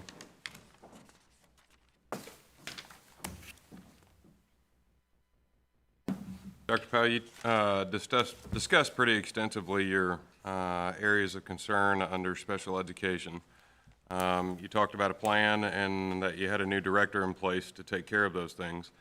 But can you elaborate more what the district has done to provide like an IEP management system, technology and training, any LMS system that you plan to put in place for this year? Can you elaborate more on what you think you have done to right the wrongs, and give us a little confidence in where that railing is going? Yes, sir, and thank you for the question. We've hired a new psychometrist, a program specialist, and they will ensure that the day-to-day functions are carried out, referral placement system process, program procedures to follow FAPE and IDEA. Further, they will provide evidence that budgets and expenditures are allocable, reasonable, compliant with the program intent, and aligned with the approved application and amendments on file at MDE. They've already put some things in place as required to making sure that we have ongoing meetings to ensure that personnel graduation requirements are met, first of which are scheduled for August 3rd. She put a contingency plan in place for virtual students to ensure that FAPE-related services are provided, and she's collaborated with MDE on those assignments. She will not stop with their improvements. Instead, they are going to participate in ongoing professional development to ensure the practices are in place to address programmatic deficits. And currently, these professional developments are scheduled for August, September, and October of this year.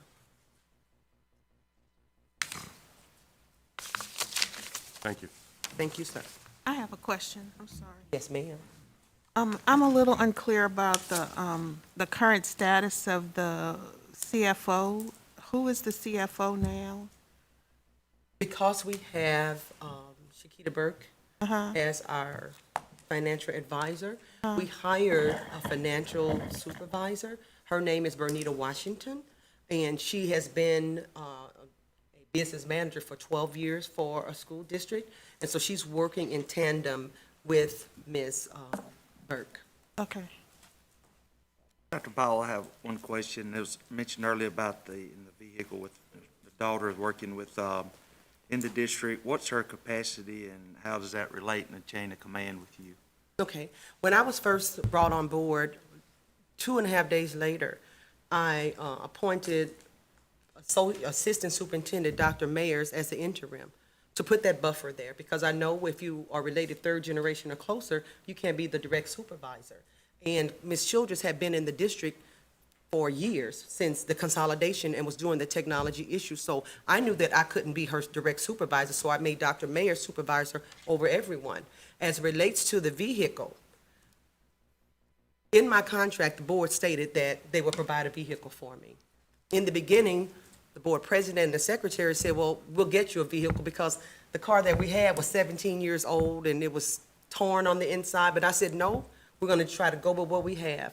As it relates to Dr. Gavin's testimony saying that just 2 weeks ago we weren't following the guidelines, I'm going to be very clear with you, and you'll always know, if I don't know something, I don't know anything. Mr. King, who is the maintenance supervisor, transportation supervisor, he contacted MDE. He got the proper paperwork. We didn't go around the guidelines. He walked me through the guidelines, and we followed them. Now, as it relates to wreck the car, I'm 57 years old. If I get bumped in the back, my back is going to hurt. So I didn't wreck a car. It was an accident. As it relates to Ms. Childress riding with me, I ride with all personnel because we stretch 20 minutes to this school, 20 minutes to that school. And so we you know, when I say walk and talk, we ride and discuss the changes, and I need to see what they're putting in place. I need to know what's being done, and we need to have conversations about those things. And so I have not ignored guidelines. I'm just working within the confines of what we have. Was that vehicle used just for transportation to the schools within the district or from the district to home in Jackson? We have vendors, for example, M3A, that we deal with. I use that vehicle for its intended purposes. I use the vehicle for transportation, taking care of district business. It was really unfortunate that that audit became so personal, and they never even asked me about it. They could have asked me, and I could have told them. So this premise that I wrecked a vehicle in order to get another one is just not true. This premise that we didn't follow the state guidelines, yes, we did. We followed them. So it's not used for transportation to Jackson for? Sometimes we do go to Jackson, absolutely. We have business there. We have vendors there. Is Holmes County requesting any money from MDE to help with financial burdens and debts at all? What do you mean requesting money from MDE? Are they requesting a loan or money from MDE No, ma'am. to aid with debts? No, ma'am. Okay.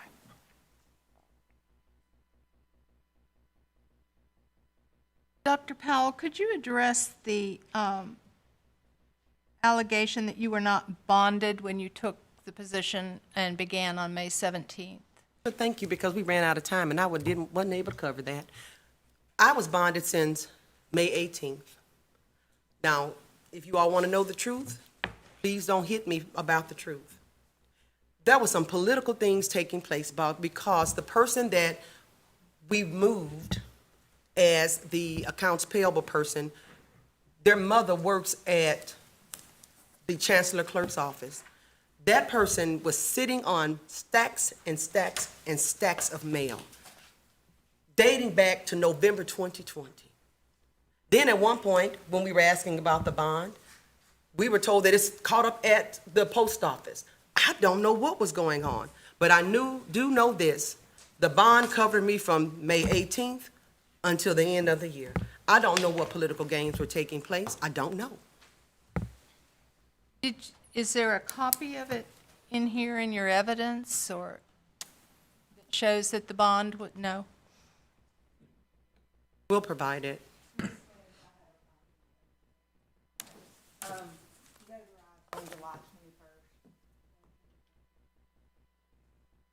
Dr. Manners, I have a question. That is true, because I don't know where it was held up and why. But you'll see on that bond, it tells you the date in which I was bonded, and it's May 18th.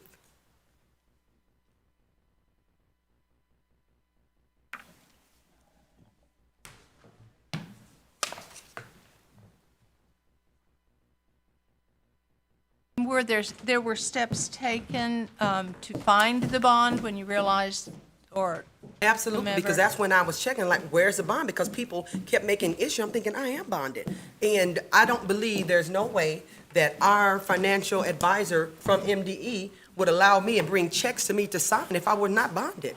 So I don't know what happened to it. But when I did inquire, that's when I was told about it's hung up at the post office. Point of information, the bond is dated to begin. It was for the 17th or 18th of May.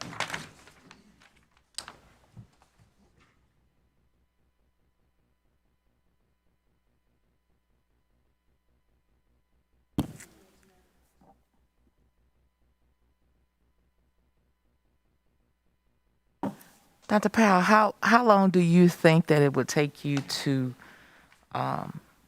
turn this around, since you just started May 18th and have implemented some different things to address? How long do you think this will take you to turn back around?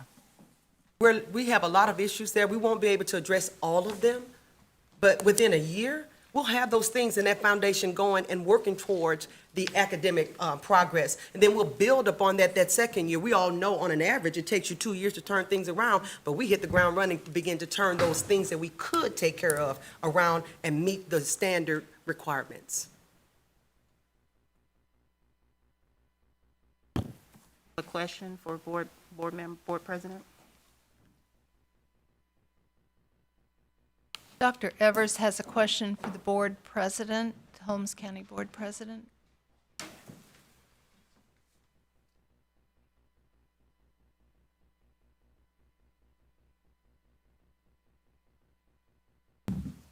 Good morning. I'm Louise Winters, President of the HCCSD School Board. Nice to meet you all. During the State Department's presentation, they talked about governance, and that there were several instances where there were governance issues with, I guess, the superintendent not being able to run the day-to-day operations of the school district. I did hear that there has at least been one training for the board. What measures or what plans do you have in place to ensure that Dr. Powell is going to be able to execute all of these plans that she has with her new leadership team without interference from the board? How is the board going to work on governance? We're going to continue going to MSBA training. MSBA asked us to reach out to them if we needed them, so they will be on hand to help if we have any questions or any doubt about a decision. We was told that we could reach out to them. So.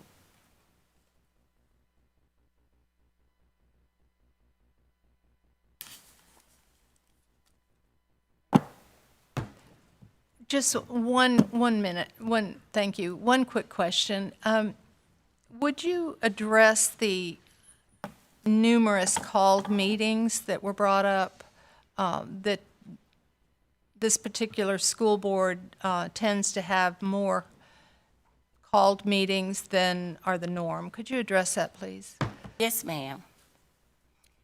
We only have called meetings if the superintendent requests it. And when our superintendent requests the called meeting, of course, it has to be of urgency. And so, therefore, I would approve it, and we would have the called meetings. It was never at the board's discretion, but always the superintendent's. Your regular meeting, do you meet twice per month or once per month? Twice per month. Twice per month. Yes, ma'am. We have a work session and then our regular board meeting.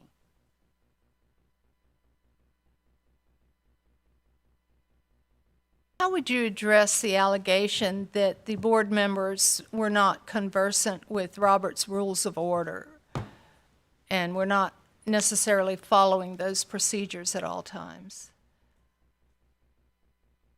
I have to be really honest about this because as I read the report from MDE, there was like discrepancies in what was being reported and what the actual minutes said. So I could not understand that. As far as my knowledge, working along with other board members and our attorney at our side, following those rules. Are there any other questions? I'm concerned about the curriculum. Dr. Powell, reversing the curriculum. I'm looking at the chart, and it looks like 5 years the schools have just been a F and D. What's been implemented to change curriculum to address that? Do you need Dr. Powell or myself? Dr. Powell? Thank you. Yes, ma'am. It's all about the children. It's about the curriculum, and Absolutely it is. we're looking 5 years here to turn around.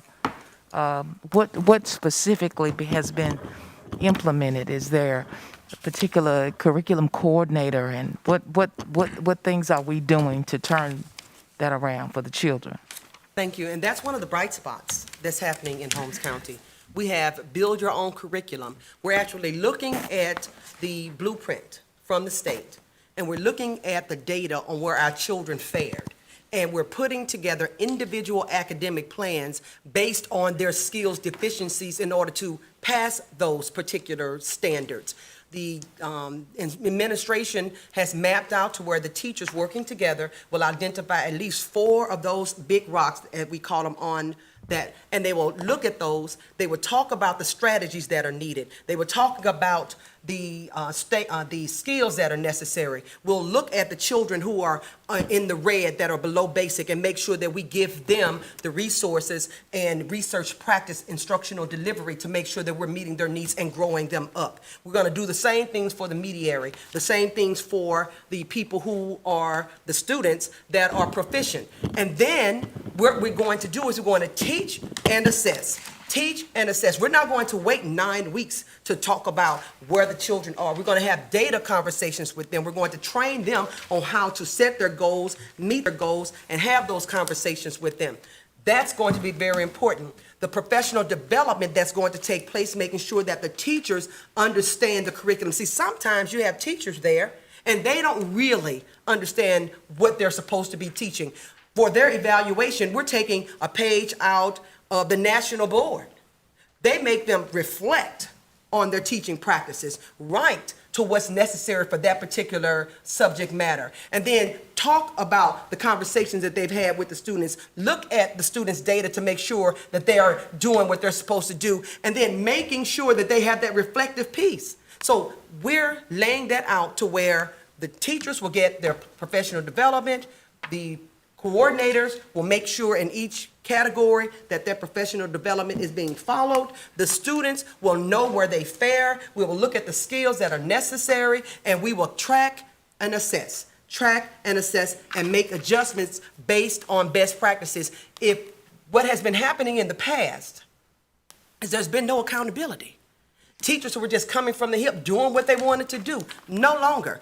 We have a uniformed lesson plan that everybody's going to follow. They're being trained on the lesson plan. There are some non-negotiables. What we found looking at our data is our children don't know how to write. They're all over the place. So K-12, what we're doing is we're instituting Step Up to Writing.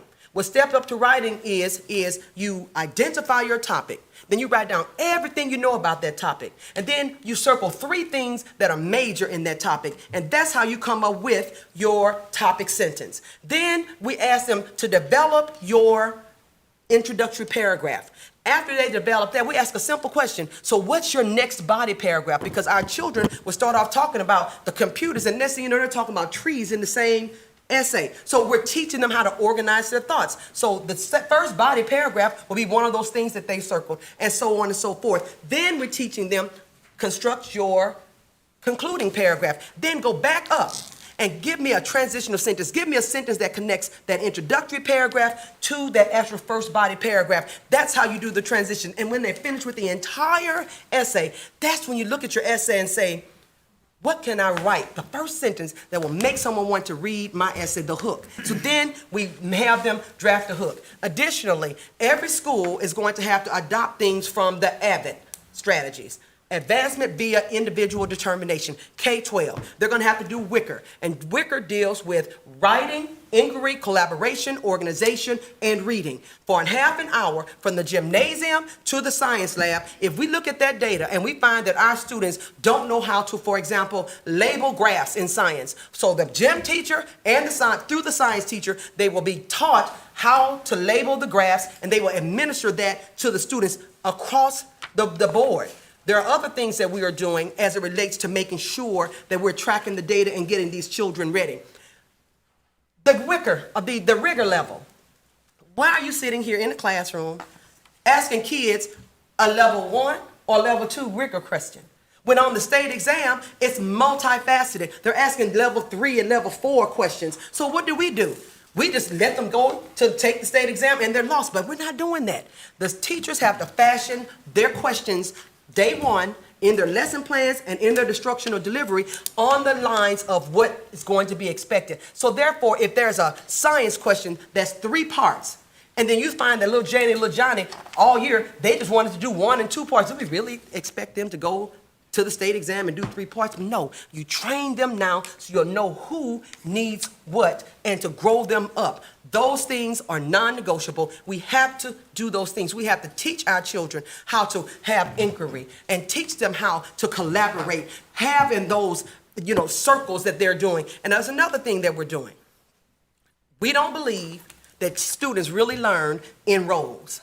We have to, when we do the initial assessment, we have to grow those children. We have to look at the skills, and so they need to be in clusters. One of the things that I really liked was Read 180. Read 180 had a session where the kids would work on the computer, and the computer would give them what they need. They would collaborate together and get the collaboration, and then there will be a segment in the classroom where the teacher helped drive the instruction for those children. We're doing those things differently. In addition, most of the time you have tutors coming after school. Well, we want tutors to come during school. We are locking arms with those universities so that the children will get some instruction while in the classroom. While in the classroom, if that tutor is there and they're walking around and the teacher is administering the instruction, and then they find out that this little baby doesn't know this baby doesn't understand, this baby doesn't understand. Once they release the instruction to the children, that particular in-class tutor, during class tutor, can pick those kids and put them in a group and help them learn and understand.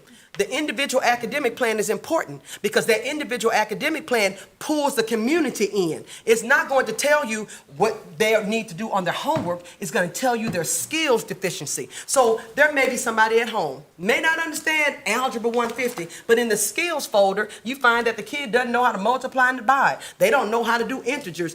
And so we'll have the persons at home, at the churches, at the community levels. They will then wrap arms around these children so that we can all be responsible for our learning. And those are just a few details of what we're going to do to track, to make sure that the gains that we expect are being achieved.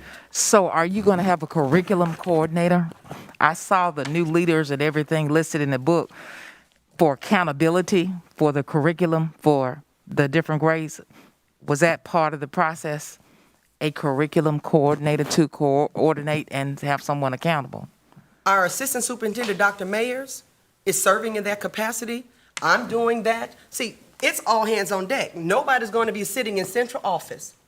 Once we meet as a curriculum team, our leadership team has Dr. Mayers, versed in curriculum, Dr. Wiggum, versed in curriculum, Dr. Thrasher, versed in curriculum, Dr. Travis, versed in curriculum, Dr. Catchins, versed in curriculum. I'm versed in curriculum. We sit down, we map out what needs to be done, and we all have our assignments to go and check to make sure it's done. And then on Mondays at 10 o'clock, we'll all come together to talk about what we have seen. We will train people, and we're all going to be responsible. That kind of responsibility cannot fall on the hands or the head of one person. We're too far behind the 8 ball. So we all have to have hands on deck. You may come and see some of them in the classroom, team teaching. We're going to be all hands on deck to make sure that we're giving our children what they need so we can move quickly to show up the deficiencies that were caused by COVID and pre-COVID. Mr. Powell, what work, I've heard you mention Read 180, there's a new way of writing. You're concerned about the depth of knowledge, of levels of questions that's being asked in class. What work has been done over the summer to prepare for next week in the curriculum area? We've had the training with the curriculum coaches. We've had the sessions with the principals so that they will know. What we're not doing is just having the curriculum coaches know what the direction is. The principals have to know. We have to have all hands on deck. And so what we did was we identified the children. We looked at some previous data because we didn't have much to choose from. And we looked at some of the deficits. And this summer, we mapped out some specific skills that could fit some specific standards that the students absolutely need to know. And we enlisted vendors who had areas of expertise to train our teachers on how to do it and then also monitor the activities in the classrooms. The teachers trained this summer, were they part of this process of mapping things out? Yes. Yes.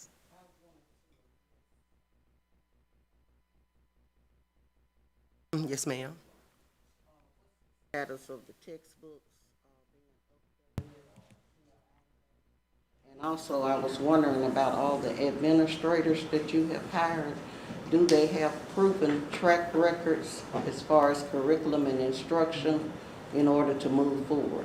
Yes, ma'am. As it relates to the textbooks, and I'm just going to be very candid with you, previously we had people just ordering stuff that wasn't even according to the MDE list. We're not doing that. That's why we have qualified people who are on board to take care of that. The qualifications for curriculum. Dr. Mayers served as the curriculum coordinator for the district last year in science. Well, year before last in science, and last year science and math. Dr. Catchings used to be the social studies curriculum person for MDE. She's taking care of language arts and our English. Dr. Wiggum has a track record and the data to show that she's been able to move test scores, especially in the 5th grade. Dr. Travis, she was a curriculum person for different vendors, Leader in Me, and different kinds of curriculum. So she's been versed in that, and I have had experience. So we have a cadre of people, and it's very important that we all do hands on deck to take care of that. How are you addressing there was a concern, there was a great number of teachers who were not certified to be teaching the particular subjects and we know there is a shortage of teachers. How is that to be handled in the plan? And we're excited about that because we've identified the teachers naturally. We've met with the universities, your Alcorns, your Jackson States, and those kinds of universities, and they came to talk to us about what they can provide during our Principals Institute. And we have dates set aside where those teachers who don't have their certification or are on emergency licenses will meet with the personnel from those respective colleges, and they will map out their instructional plan, their academic plan, to make sure that they meet those things. So about how long will it take for them to be certified? The plan is by June 2020, we're going to be having them certified because we're going to stay on top of them. And in addition to that, 2020, 22? I'm sorry, 2022? 2022? 2022? 22. Oh, okay. 2022, next summer? Next summer? Yes, Are you ma'am. We're saying going next to be summer? working on that. And let me tell you this, when we do our checks, if they are not attending the classes and doing what they need to do, they're going to be told about it. That's why, while we're doing that, we're also working with the universities when they produce their students who have their certification, we've been in contact with them so we can also do what's there in the district, making sure that they get certified. But these new students that are coming out of the colleges, we have direct pipelines with their people so that we can also grow to try to eradicate that situation. So, I want to just touch back on textbooks. Have you received all of your updated textbooks? They were ordered in time, that they're here and ready for the children next week? No, they're still coming. I'm just being candid with you, no. But a lot of our instruction is going to be online.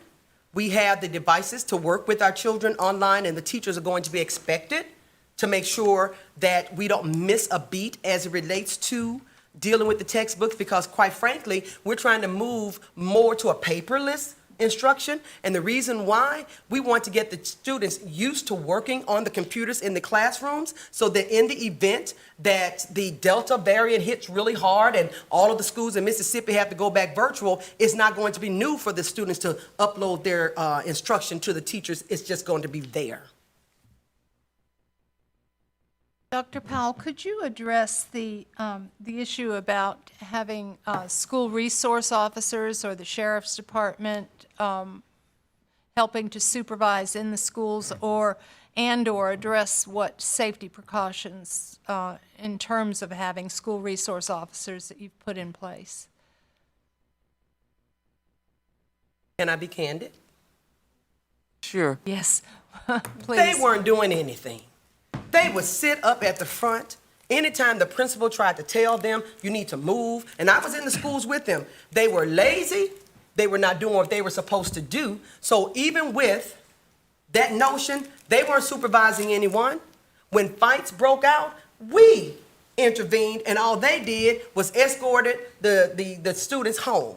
So we got with the sheriff this time and said, no, we're not doing that. And we replaced some of the officers that they were going to be putting back in the schools. We cannot have that. We have to have people who are going to do their jobs, people who are going to train the staff on how to handle emergency situations. So that's why we pulled back to say, whoa, we have to reorganize this and get bang for the buck and have them actually working. Everybody who earns a check at Holmes County ought to be made to do their job, and we have to be made accountable. And so that's what we're doing. So how are you doing it? Have you hired those people, or have you interviewed, or The sheriff has from where are identified you them. getting the people? From the sheriff's department. Oh, you are But he's still. giving us new officers. Okay. Yes, ma'am. Dr. Powell, with the same though, you said before that the officers were performing safety drills that you thought were unnecessary spending. No, I didn't say that. If I gave you that impression, I do apologize. I was saying they're going to start doing safety procedures with our staff. They hadn't been doing anything. And so if I said that, I do apologize. I misspoke. But definitely, they were not doing their jobs. Previously, you indicated that the MOU had been redrafted with the sheriff's department. With the You have sheriff's reworked department. Yes, yes, sir. Is it in draft, and is it on the next month's agenda? Yes, sir. Dr. Powell, I'm probably one of the few, if not the only, non-professional educator serving on this commission. So forgive maybe the low-level aspect of my question. Madam Chair addressed the biggest concern, and I've got 2 or 3 facets here, so you reel me in if I need to. Safety and security. And you pretty much answered this, but as to the $80,000 that's owed, so is the sheriff's department willing to come on? Are they mandated to continue serving? Is there legislation that requires that? What about that $80,000 difference in services that I guess y'all maybe disagree on? We disagreed, but we paid our bills. That's been resolved. Yes, sir. Beginning Thursday, there will be school resource officers in Holmes County to take care of any issue that comes up. Yes, sir. Okay, if I may. The second piece of this is you mentioned the being prepared for online, and we all know we all know what may or may not happen through this next school year. happened in that part of the state that's increased connectivity? Is there been broadband expanded there? I know we've got it going on in a lot of places around the state. Now, what's sad and unfortunate, the board, prior to my coming on, had paid for 5 towers to go up to meet that need. The problem was the availability because everybody was needing towers. So we have 2 that are up now, and they're going to be putting others up. And so that had been a huge problem. One of the things I want to report that really melted my heart when I learned and the people told me about it, we had parents in the community who had other kids when they saw them outside playing. They bring them in because they knew them and sit them down to try to get them to use their particular services. So the community just came together. We had a situation where some of the churches were willing to open up its doors to have the kids come there and then still social distance, but so that they can either sit on the parking lot and tap into their particular broadband. It's a real issue for us. It just is. As to your background, and I know there's a bio and a resume in here, can you speak to that? I think I saw where you had been a principal prior to becoming superintendent within Holmes County. Is that correct? Yes, sir. Can you speak to that? And I happen to be the son of a longtime school administrator and a big fan of public schools, obviously. But in my very limited worldview of education, typically those attendance centers mimic and reflect the leadership and the management from the central office. Can you speak to that just a little bit from the Just on standpoint? the education part Right. of my background. Right. And you're exactly right. I had been a middle school principal on the high school level, at a STEM school where we had 1,500 students with 33 different languages spoken. I had been a principal/administrator with our alternative setting. And so what typically happens is when someone's going to be promoted to central office and a superintendent, most of the time, historically, they look at someone who's been on the high school level, because the high school level does mimic all of those things with budgeting and making sure those things are done. And I have that experience, and I've had it 7-12, I've had it 9-12, and so I've had the experience in budgeting, managing people, reaching out to the communities, bringing in partners. And I even had that pleasure doing that when I was the mayor of East St. Louis. So we handled a $50 million budget there. The school district's budget is $33 million. And I just tried to share with everyone, no, and I was saying this in jest, but having the title superintendent, no. But if you look at the trends, when you normally get people from the school level to move to central office to become a superintendent, because that responsibility of a high school principal mirrors that of what's necessary on the superintendent's level, that's where a majority of those people are taken from and elevated. One more question, Madam Chair, if I may. Thank you. How long, oh, I'm sorry. I'm sorry. One more question. How long were you in the Holmes County? How long have you been an employee in the Holmes County District? In what capacity? Okay, originally, when I came here from Kansas City, I came because my daughter was here. Like And in the so last I 5 was years? appointed to William Sullivan. And subsequently, as they looked more and more at the high school and some other things transpired, I was moved to the high school. So then COVID hit, and this was 2019. COVID hit. And then after that, everyone knows that the then superintendent decided to non-renew all administrators. And here in Mississippi, you have to have 1 day over 2 years in order to be eligible for a hearing before the board. And I was not eligible, and so I was just out. So I was in long enough on the middle school level and the high school level to build those relationships, to understand what's needed for the children and understand kind of some of the real professional development that was needed for the staff. And so that's one of the reasons why when I went into my interview with the board, I had a strategic plan already written. The problem with it was only what I thought. I needed input from the board. So we took care of that when we had our retreat on the 18th and the 19th of July. The next step is to make sure that we get input from the staff. Then I went to the first week or so, I went to the County Board of Supervisors, and they represent 5 boroughs. And I talked to them about what our plans were educationally, and I asked if they would set up a community meeting within their area so that we can then take the plan to the people to get their input. We have some input from them because when we're dealing with our federal programs requirement to make sure that we do the Title I meeting and making sure the residents had input, they gave us some indication of what they would like to see. And so that's, in addition to that, when I walked in to my interview, we knew we were dealing with COVID, and we weren't sure what was going to happen. So I put together a plan, a reentry plan to deal with COVID. We knew that there were issues, so I studied the 2019 audit. So when I walked in there, I didn't walk in just talking. I looked at those 6 internal audit issues, and I wrote to them, then put together a financial plan that would mirror that and take care of that. We walked into, and I'm so used to saying we, it was really me, but I'm just used to a we. I walked in there ready to do what was necessary. I presented to the board an academic plan that I had been working on since 2013. When I knew that Dr. Henderson was leaving, and even before then, I would always sit in the meetings and say, you know what, if ever I got a chance to be the superintendent, I would do this. If ever I got a chance to superintendent, I would do this. So by the time the interview process opened up, I had already had plans, and not just pie in the sky plans, plans that were germane to what was happening in Holmes County. So Thank you. 2018, since 2018? No, 2019 to 2020. Okay.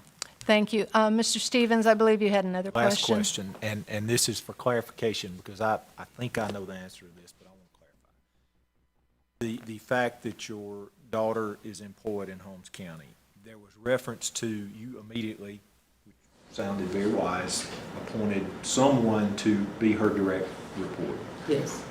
That was not a created position, that was the assistant superintendent.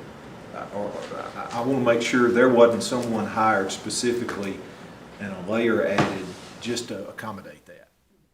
Let me say this. When I came on board, the person that was the outgoing interim superintendent, he applied to be the permanent superintendent. He didn't want to work with me. He wouldn't transition me. He just left me out there swimming with no life raft. However, Dr. Mayers was there. She was intimately knowledgeable about the processes and things that were going on. She's the person for the job. And so she was made that because we needed somebody to help transition me, that I can be doing this work, she can be doing that work, and we just didn't have to be in the same place trying to train somebody. I was coming in, she had been there now going on 3 years. So she was knowledgeable, she had been in curriculum, so she knew some of the things that were necessary. So it was not to cover, it was just because she needed to be in that position, because I needed someone who knew what they were doing, who could just go out and make it happen. Thank you. Could I ask Dr. Vanderford to come forward and answer a few questions? Excuse me, can I ask Thank you. Dr. Oh, Paul, I'm sorry. Go ahead. I'm sorry, Dr. I'm sorry, I'm Vanderford. going to get back to the CFO again, because you can't run a school district without money. So, and you already said you had to give money back, if I'm not mistaken. Unfortunately, we're going to have to give federal funds back because we had someone in the position who was just placed there, and she's no longer with the district. Okay, so right now you don't really have a CFO, as I understand it. You have somebody from the Department of Education who's working with somebody at the school board, at the district. Is that correct? And I hesitate because when I just tell you candidly, it's just going to sound ugly. but I'm gonna tell you the truth. Ms. Burke told us that if we hired someone as a CFO, then the salary would be too much for the district to handle. So we had to scale down the person and the title in order to meet the guidelines. So we followed her direction on that position. However, in following her direction on the position, we were able to convince someone who had been a business manager to come on anyway. But we followed her direction on that. And it's unfortunate, but then she looked at me like, you know, when we talked about a CFO, she goes, you know, that's me. And I said, oh. And she told us the level, and she gave us the title. Thank you. Dr. Vanderford?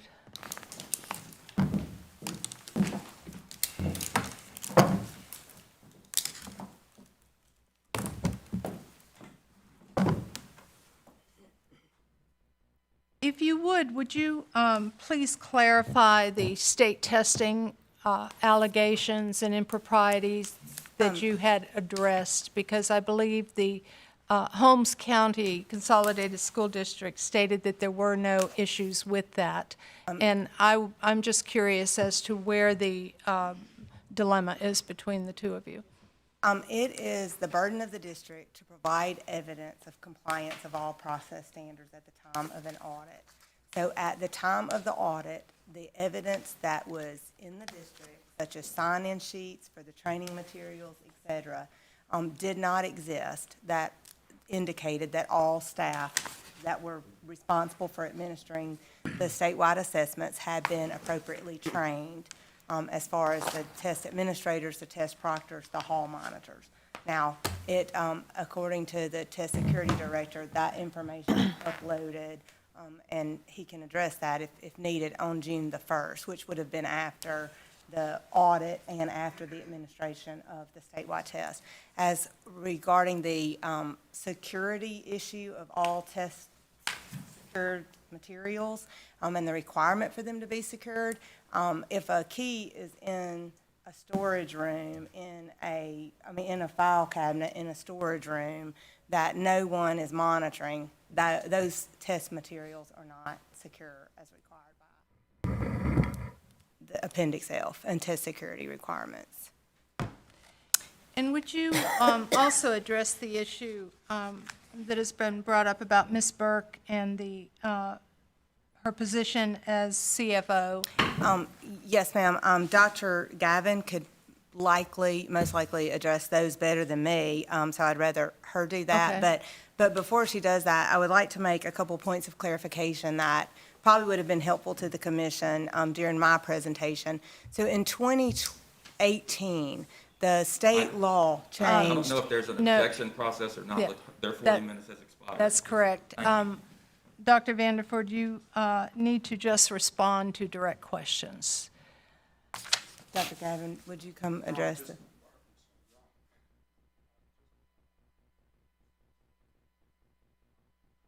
She went far beyond numerous times. The questions that were asked and her responses in providing information.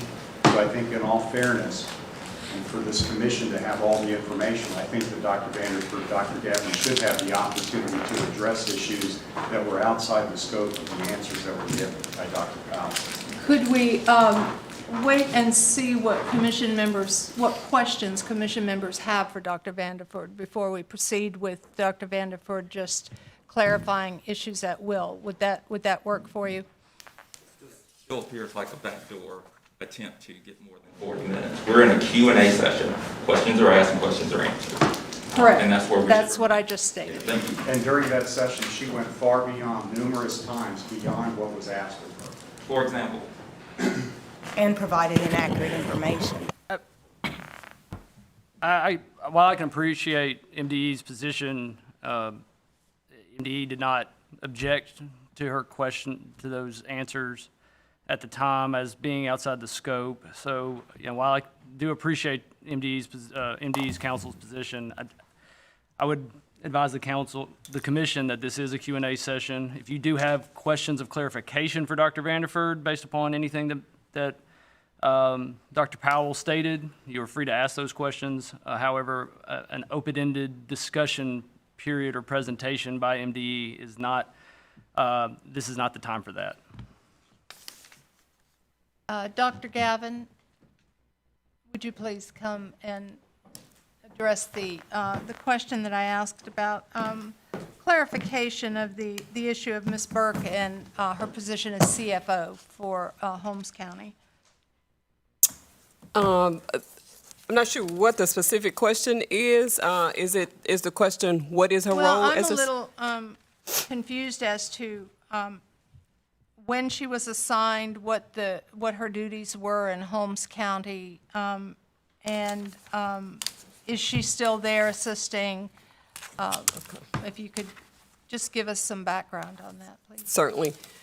In the month of April, I believe the board, the state auditor's office, based on an independent audit performed by the district's auditor, determined that there was a disclaimer of opinion for the financial audits for the year 2019. And what that means is that the district's financial records in such a disarray that the auditor could not issue an opinion on the statements. Typically, financial statements are audited by an auditor, but the records were in such disarray that they could not issue an opinion at all. So the records that you have in your binders, those are actually unaudited financial statements. So as a result of that disclaimer of opinion by law, the state auditor's office contacted the State Board of Education as well as Dr. Wright and stated that there was a serious financial condition in the district. And as a result of that, we're obligated, the department is obligated to appoint a financial advisor to the district. And there are some very specific things that are outlined in the law that the financial advisor is responsible for. But in summary, they're basically responsible for ensuring that the district is compliant with federal and state procurement laws and following all accounting practices and procedures. And they also can either, they have to approve or disapprove any expenditures that the district enters into, meaning contractual, personnel, or any expenditures. They have to be approved by the financial advisor appointed by the State Department of Education. And that's what the financial advisor has been doing in the district since the month of May.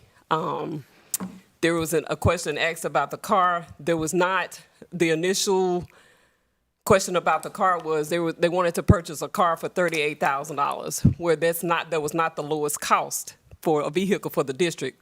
The financial advisor was not disputing that the superintendent should have a car, just the cost of the car. There were other issues that were mentioned in terms of textbooks purchase. The financial advisor is responsible, again, for approving any expenditures. To this date, she has not approved any digital or hardback purchases of textbooks. So her role is to approve or disapprove based on the budget and based on what she sees as financially feasible for the district.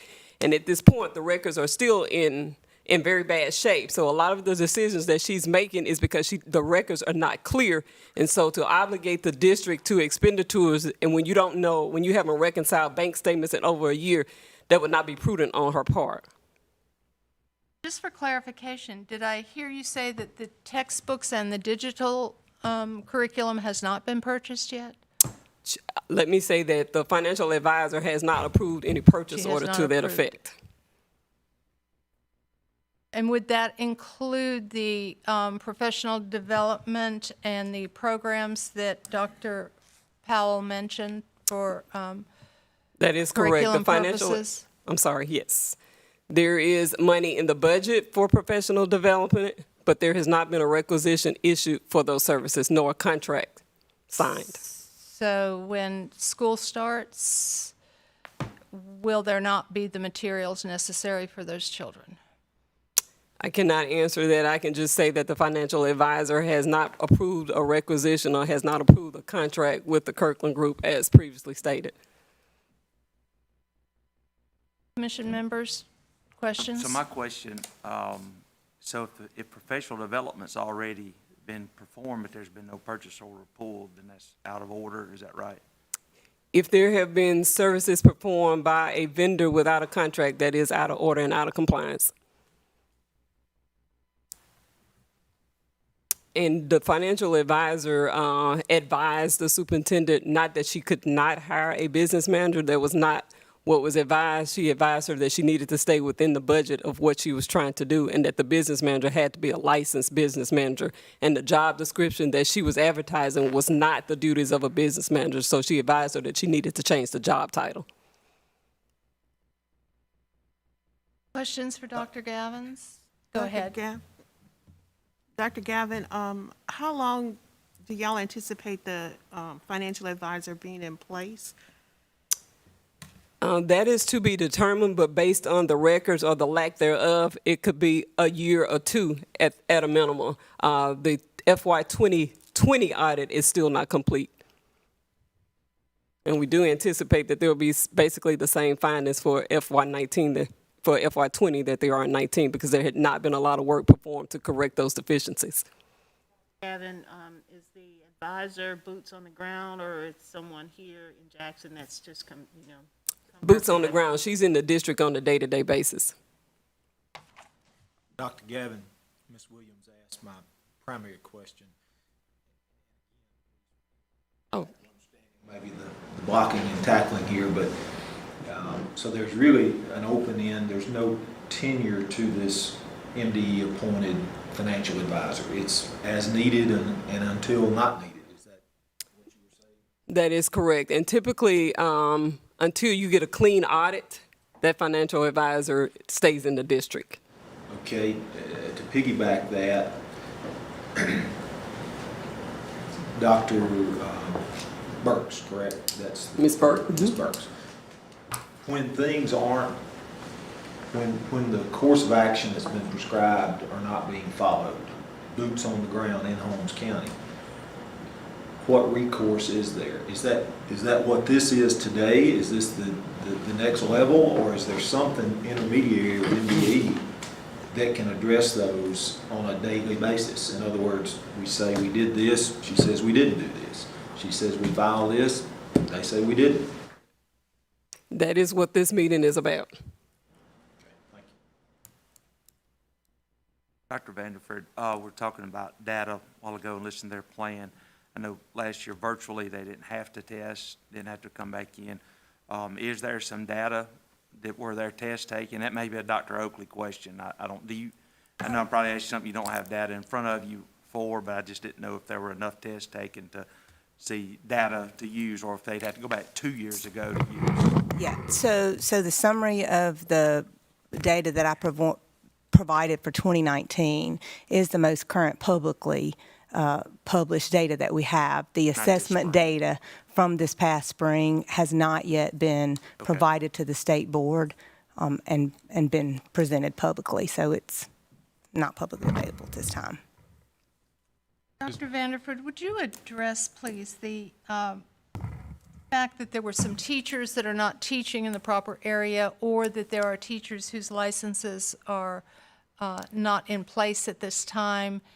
And also address, please, the fact that that the Holmes County Consolidated School District is working with various colleges to ensure that those teachers get certified, and the time limit. So, Madam Chair, I would not be able to address what the district is doing as far as working with the community colleges or institutions of higher learning, because that is a local district decision. The data that we provided to you regarding the FTEs that were reported in the MSIS personnel data, we of course have records based on work area codes, teacher license numbers, work area codes assigned, and endorsement codes assigned. So when we look at that 60% or over 60% of teachers, they either did not have a license, they were working on a special license that the district has issued, or has been issued an emergency certificate to teach in a certain area, or just simply does not have a license at all. So we break down those into the categories and then total those number of individuals to obtain the percent that either one does not have a license, or two has a license but's teaching outside of the area based on the requested emergency endorsement. And the audit found violations Is that correct? Yes, ma'am. The district reported approximately 198 FTEs, 197 point some odd, and then 123 some odd of that, of those 197 were out of field, so that amounts to over 60%, around 62%, I think, that fell in one of those categories. Dr. Vanderford, I hear that the State Department has provided assistance in the area of finances, but we know we have a dire academic situation as well. Has there been any assistance or technical assistance provided to the district in the area of academics? So when we did the audit, of course, the superintendent stated that the district was not made aware of the audit findings. That's inaccurate. The Office of Special Education went in, and the typical process is that we complete the audit, complete the report, deliver the report to the district, unless there's some urgent or immediate need. And so when the Office of Special Education went in, the requirements for that federal program were in such an array that the Office of Special Education had to come back and ask for special permission to forego the delivery of a report to the district and to begin providing immediate interventions. And instructionally, of course, that's local district control until such event that the state has control of that. And in 2018, there was a change in state statute. Dr. Powell mentioned a conservator. We no longer follow the conservatorship model that's been in place for the last, I don't know how many years.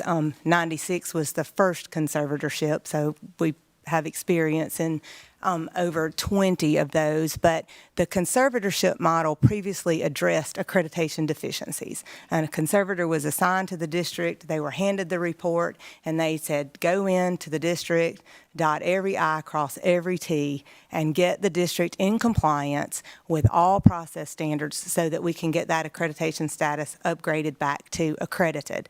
Well, as we all know, that's not an effective model. So in 2018, the state statute changed to provide for what we term as an interim superintendent. And the primary focus of the new model for the District of Transformation, so it's no longer called a conservatorship, but the focus of the new model is to focus on instruction, to focus on student achievement and ensuring that the academic performance is at a operates at a much higher standard than currently. And then it also requires that a district maintain a grade of a C or higher before release back to local control. And that, again, is at the state board's discretion at that time when to release the interim superintendent, but that in model has changed. So we, in a state of an emergency, would go in and focus strictly on instruction and improving those practices. I was under the impression that they may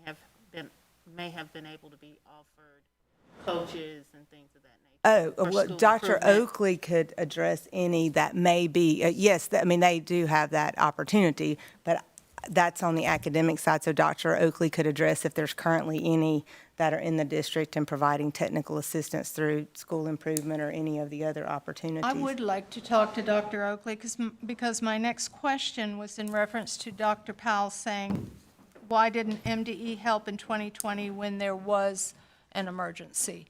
So I would like to know what academic assistance, to your knowledge, Holmes County has had. Sure. So throughout the pandemic, our literacy coaches, our PD coordinators remained available to districts. We shifted to a virtual setting last fall or last spring when the pandemic began. But the literacy coaching supports remained available. I can't tell you offhand. Tanette Smith is here. She's in the lobby and could probably speak to which schools, or could find out pretty quickly which schools actually had a coach the last year. But the coaches remained available, the PD coordinators remained available, and those PD coordinators are available across the state to districts. They're available on demand to districts. It's strictly a matter of a district reaching out and saying, we need support with elementary mathematics or with secondary English language arts. And those PD coordinators can go into the district or deliver the content virtually, either way. We also have, through that PD coordinator model, online courses that are available each semester for teachers to participate in, both in kind of ongoing offerings, semester-long courses, as well as shorter standalone independent courses that teachers can participate in. I have a question for Dr. Powell.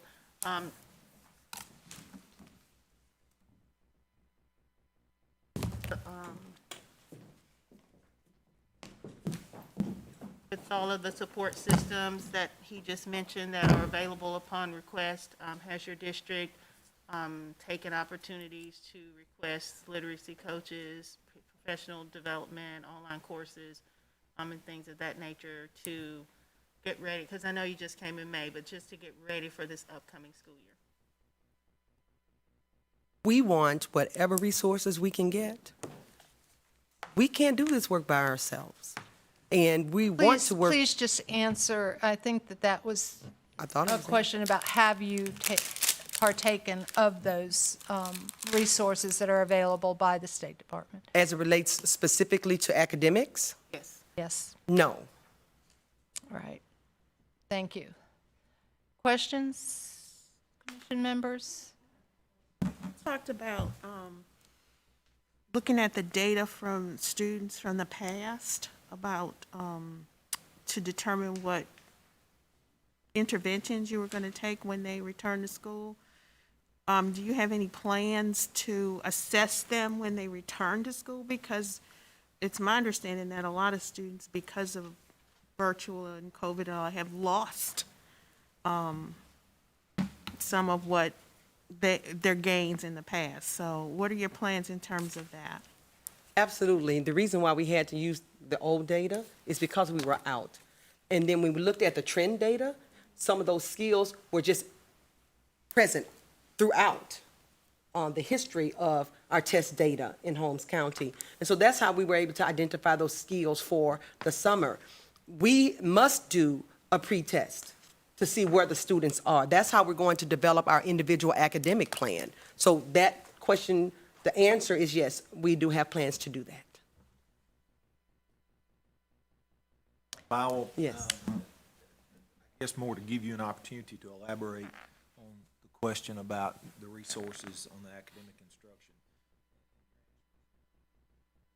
Is it a matter of time that you've been on the ground? Why has that not been utilized?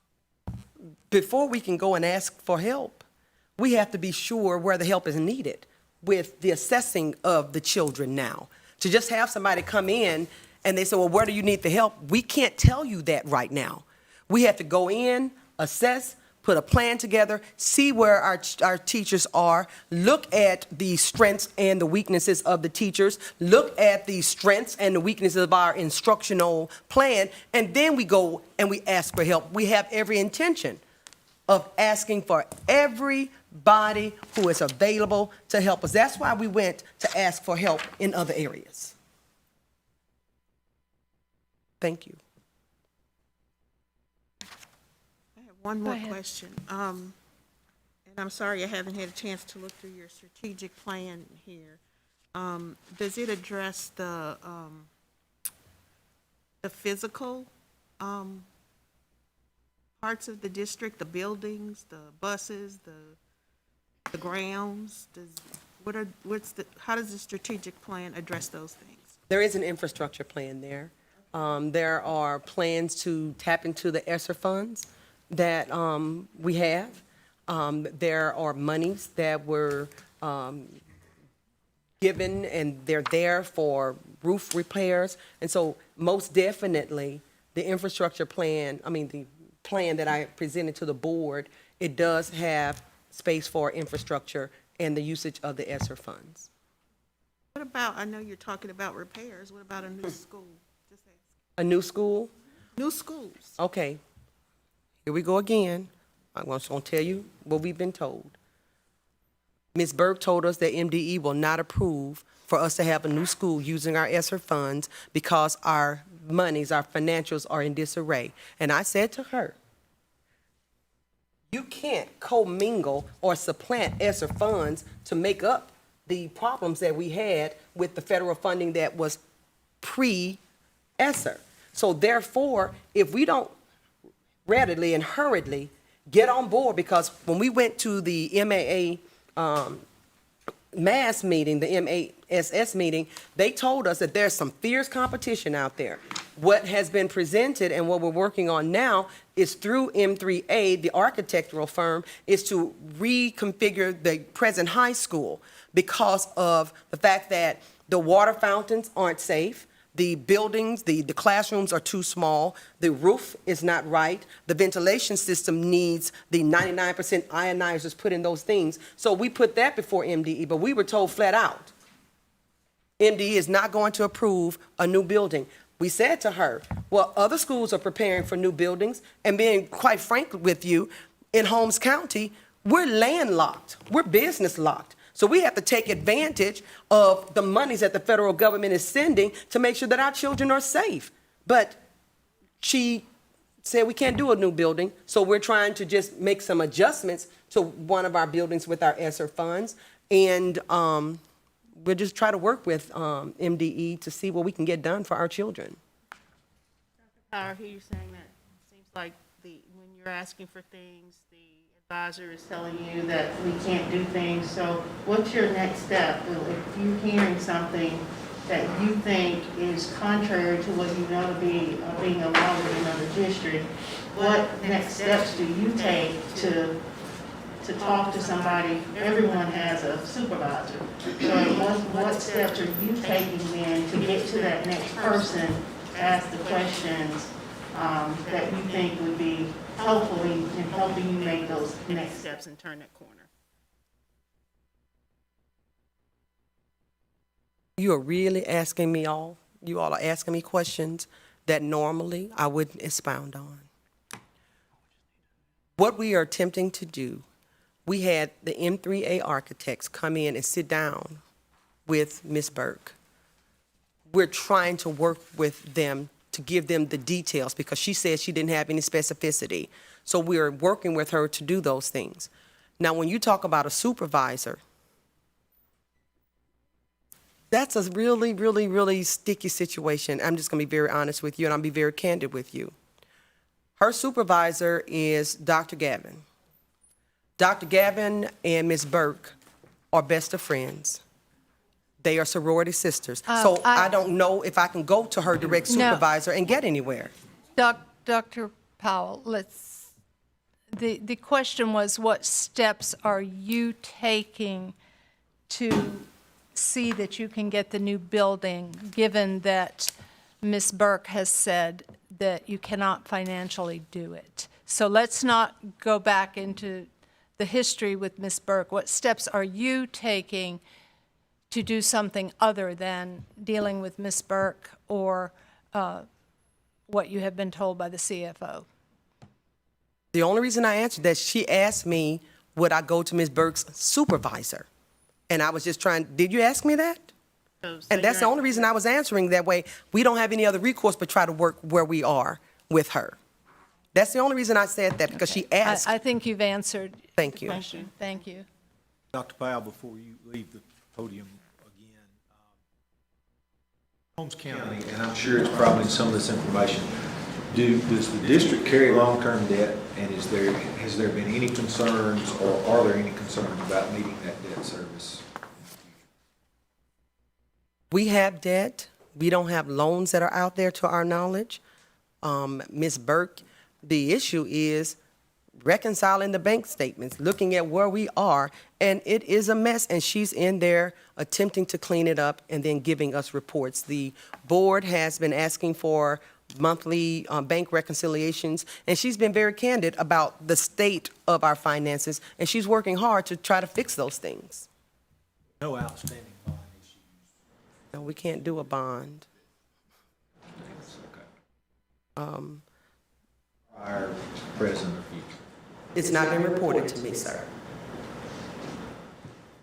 Members, do you have further questions for any of those who spoke this morning? You can't do a bond issue? The people, we can, but the people, they tried it. Okay. And the people said no. All right, you mean, it was voted down? It was Okay. voted down. I thought you couldn't do it. Until we Made show it a some little progress, clearer. no. Okay. Thank you. Thank you all so very much. We appreciate the opportunity. At this time, the commission will entertain closing arguments from the legal representative for the district, and that is Mr. Clarence Webster. Hey, good afternoon. My name is Good Clarence afternoon. Webster. I am counsel for the district, and for the sake of time, I'm just going to jump into it. Before I begin my remarks, I want to clarify some things, because what you heard during the Q&A was some very cute wording on what has been happening since Dr. Powell has been in the chair of the superintendent. One thing that was mentioned was about this vehicle and whether the district improperly purchased a vehicle. And that's not what we heard. What we heard was that the district proposed one way, the de facto CEO proposed a separate way, and we did what the de facto CEO told us to. Mr. Stevens, you were told we were here because of the interactions between the de facto CEO and the superintendent, and that's not why we're here. We're here because the financial advisor that was appointed in 2017 quit because she could not get compliance from the previous administration. We are here because when the district hired a third party, Central Access, which is the contact person, was the former financial advisor, was brought in, they did not have the information to do a simple revenue reconciliation. They too quit. We are here because in March of 2021, before Dr. Powell took that seat as the superintendent of the school, we had an audit. It's on file. You can read it. Clearly says, we have not been able to attain sufficient appropriate audit evidence to provide a basis for an audit opinion on the financial statements of the government activities, every major fund, and aggregate remaining fund information. Now, what I heard during Q&A was that the reason that this district did not get an exit interview was because of the situation with the documentation in the special ed program. That makes no sense. They knew in March. If there had have been an exit interview, a lot of the things that are in that audit report would have been resolved. If there had been an exit interview, there would have been opportunities for collaboration. We are at that point now. And let's not stand on ceremony. Whether you call him a conservator or interim superintendent, what we're here to decide is somebody else should be in that seat in Holmes County. And I don't think they should. We must be reminded of one thing. Dr. Powell's been in that chair 76 days and has shown a command of her district, has shown a command of the regulations, has shown a command of the rules. She has shown that she has the ability to do this job. She has appointed people like Dr. Thrasher, who has been through multiple special ed audits with the MDA. And Dr. Thrasher has reached out to someone at the MDA. Is it the educator in training? That process is ongoing. We have individuals with 18 years of experience in curriculum development, administration, and testing accountability, Dr. Shim Wiggum. Dr. Wiggum and Dr. Mayer, and this is impressive, developed the first STEM program for Holmes County, and that program will go into effect. Then we have Dr. Ketchens, who has a proven record of leading the way in academic institutions. She took an F school to a C school. And now let's talk about Dr. Powell. She was a principal at 2 other schools outside the state of Mississippi. When she left one of those schools, scores were improving, and I'm not going to misidentify them, in a number of areas, and on their way to improving in other areas. You can Google it. It's in the stories that are written about Dr. Powell's background. There is someone in this district who can do this job. And a lot of what we are talking about today could have been avoided if this district was afforded an exit interview, which is required by Accreditation Monitoring Procedure 5.2.3.5. It's not something you get as a matter of discretion. You're required to get it, unless there is this emergency, of which we know there is not. Now, there was an emergency. There was an emergency when the high school was turned into a virtual fight club. There was an emergency when the interim superintendent found out that he had a financial person that did not understand standards 4 and 5. There was an emergency when you had a financial advisor quit And then you had that financial advisor come back again through a different company and quit again. We're not there anymore. We have someone in the chair. Do not replace this person. You work with her. Provide her interdiction from MDA. Let's talk about the last time that MDA actually, and we can, parse words, call it a conservator, call it an interim superintendent. It's to somebody new in the seat. And that occurred with the Noxubee School District. The Noxubee School District needed $2.5 million to keep doing business. We don't need a dime.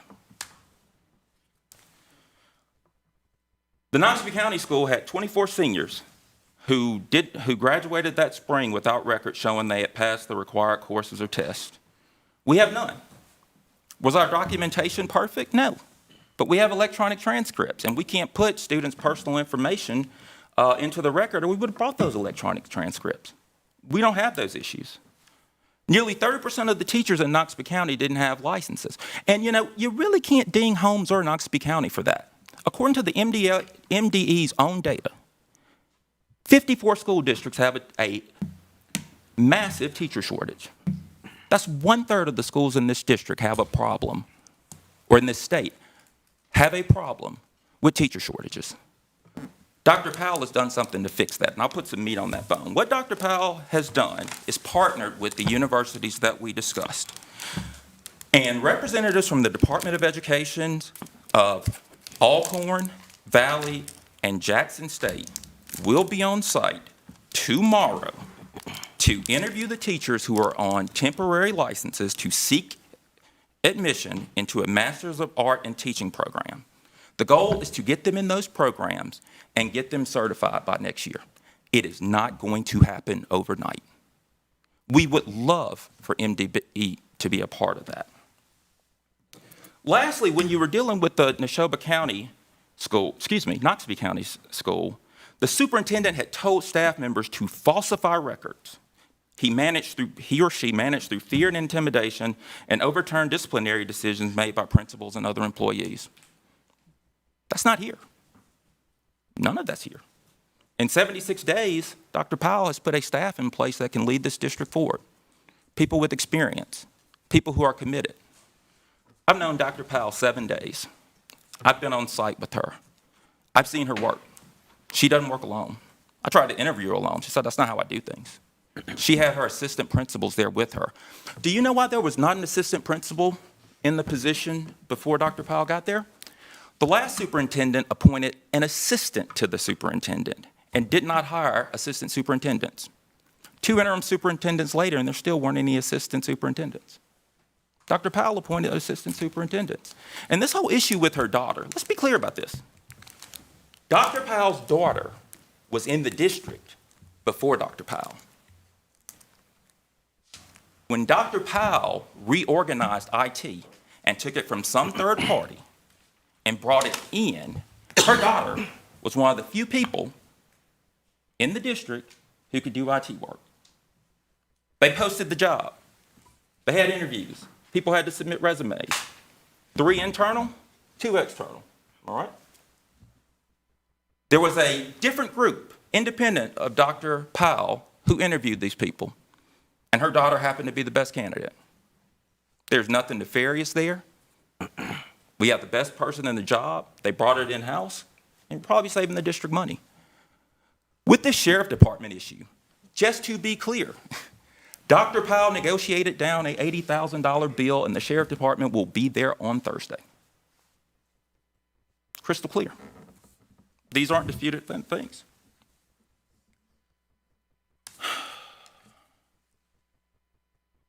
Dr. Vanderford said something very important, and I'm glad she said it because I read her thesis, and this was included in there, and it's included in other theses. Conservators are great at solving acute problems. You got a $3.5 million bill, they're great at coming in and figure that out. You got Fight Club going on in your school, they're great at coming in and putting in processes like that. But when you're dealing with big, massive, systemic issues that are facing the Holmes County School District, you need a more permanent solution. Not an interim solution, a permanent solution. And what today is about is not about whether there's an emergency in Holmes County. And if there was an emergency in Holmes County, there was an emergency in 2018, 2019, and 2020, well before today. What you are really here to determine is the person in the seat with the staff, with the strategic plan that she developed ahead of time, with the internal audit that she performed, with the steps she's taken in 76 days. And in 76 days, she handled state testing. She did an internal audit. She reorganized her staff. She put it in an HR department. Please give her time to let her finish her work. Thank you.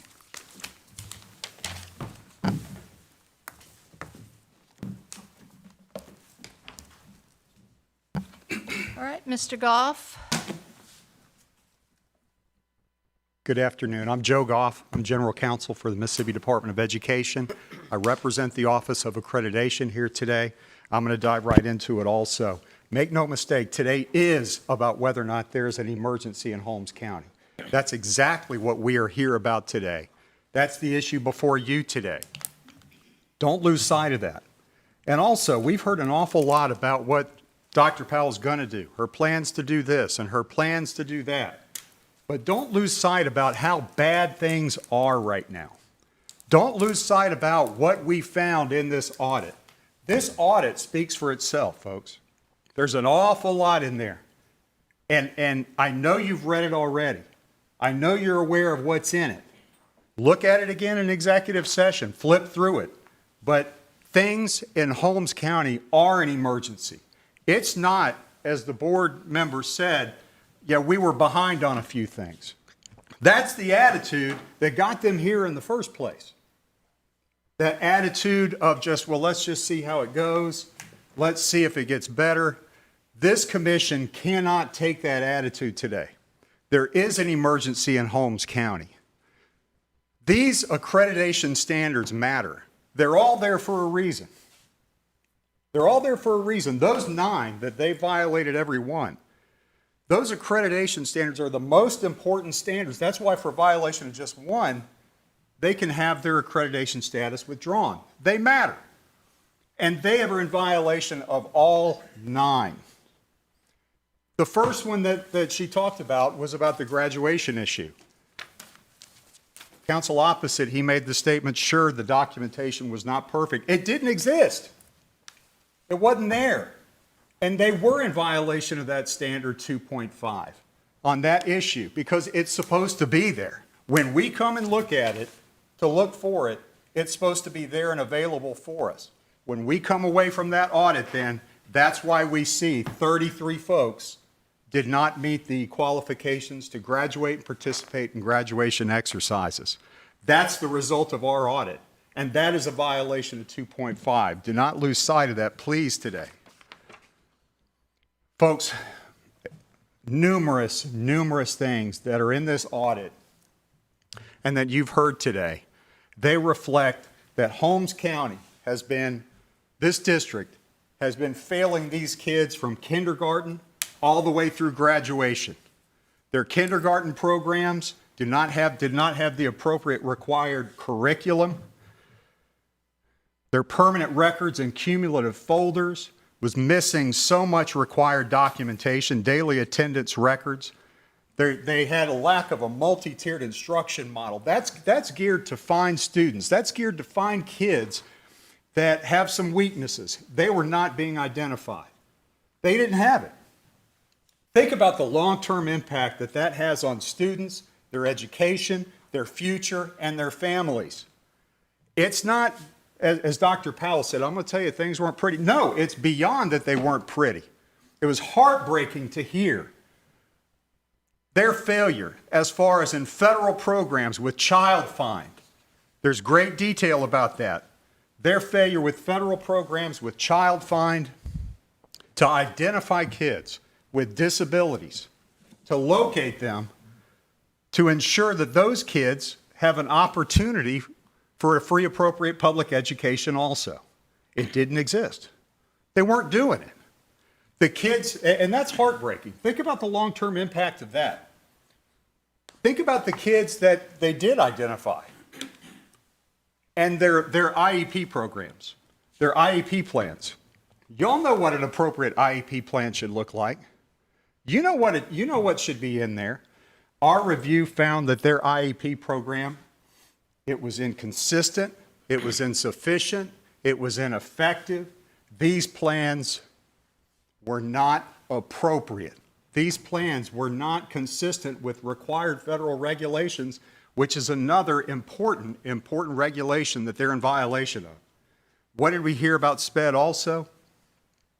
And their programs, not only were they completely abysmal, but they also had $984,000 we've determined in questioned costs. So not only were the programs a total failure, but we got $984,000 in improper costs, potentially there in the district, of them not complying with their record keeping, with their fiscal management, with their budget requirements, with them not keeping up with proper purchasing procedures. All of that taking place right there in the district, and that emergency was going on. I agree, the emergency's been going on for a while now. And it's been going on under the same leadership of this board. Dr. Powell said we are steering a new course. Well, guess what? This board is still steering the ship. And this board has been failing this district for years, and a majority of this board has been in place since the beginning of this district. Federal programs, we didn't hear a whole lot about that from Dr. Powell other than we got somebody new in. Don't lose sight about how bad things were as far as federal programs. They had to write a check and repay $260,000 last year for improper expenditures. Their fiscal controls, their record management, their equipment management, their personnel, their improper purchasing resulted in $260,000 that they had to repay back. So they were already considered a high-risk district before we ever came in with this audit. Well, what's the verdict then for this year? For FY20, it's $314,000 now. $314,000. Folks, they try and blame a lot on Debbie Jones. First of all, Ms. Jones was not appointed by the Department of Education. She was not. And we've heard a lot about her and a lot of blame cast on her, but their problems, they're much bigger than just Debbie Jones or any issues that she allegedly created for them there in that district. Their problem has been about noncompliance, waste, unbudgeted expenses, and all happening again right under this board's nose. Dr. Gavin told you about Ms. Burke, our financial advisor, and what she's doing there trying to clean up the mess, the financial situation in this district. Dr. Powell said she wasn't aware about there being any issues, any resistance with the financial advisor, but then we hear about a vehicle. And guys, here's what happened with the vehicle. She was intent on purchasing a car that she wanted. Ms. Burke kept telling her, no, there's a process we have to go through. There's a process we have to go through. And they continued to push and push and push. And this came to a head last week with the Department of Education being required to intervene on this issue. And then when she's asked about her relationship with Ms. Burke, she says, well, I can't go any higher because Ms. Burke was a sorority sister with Dr. Gavin. That doesn't have anything to do with anything. Does that sound like she's willing to work with the financial advisor who's there just trying to help her, to assist her? And as far as the issue with her daughter, yeah, there was an assistant superintendent that was appointed, and her daughter, she was working there already in the district, and guess what? Her daughter gets a promotion after her mom becomes the superintendent there in the district. And how dysfunctional is it that her supervisor reports directly to Dr. Powell? Think about that, administrators. Think about that. Think about how dysfunctional that is that her daughter reports to her direct report. As far as the bond, so the bond was in place May 18. It's all dated May 18. She said, well, the bond, I heard it was at the post office, it was at the clerk's office. They wouldn't file it. Well, interestingly enough, it's signed. The notary states that she actually signed it July 21st. Dr. Powell signed this and it's notarized. And it's filed with the clerk's office July 21st. Well, if it was stuck at the post office, that's interesting. How was it stuck at the post office if she had actually signed this and had it notarized back on May 18? Folks, as far as the safety issues here, there at the district, those still exist today. And it didn't cost a dime for them to have fire drills, tornado drills, and they failed to have any of those drills even to ensure the safety of these kids there. You know, Dr. Powell said in the past there's been no accountability. I do agree with her about that. There's been no accountability with this board. There's been no accountability by this board, and it's resulted in the situation that we have today. Folks, it's heartbreaking, this poor academic performance in this district. And it needs to change, and it needs to change today, and it needs to change with you. This has got to stop. The legislature created a system to address exactly this type of situation, and the students and the families in this district, they cannot afford for us to sit back, for this commission to sit back and just wait to see if things improve. The time for that has ended. Sorry, Thank Mr. you. Goff, your time has expired. Thank you.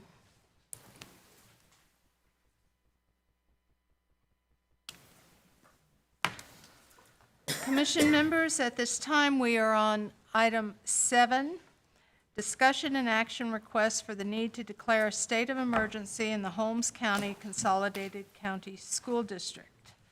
We have heard from the Office of Accreditation as well as other MDE program offices. We have also heard from the district. Now, we must determine whether an extreme emergency situation exists in the Holmes County Consolidated School District. I move that the commission go into a closed session for consideration of need of executive session. Thank you, Dr. Brantley. May I have a second on Dr. Brantley's motion to go Second. into closed session? Second. Yes, second from Brad Stevens. Brad Stevens seconded the motion.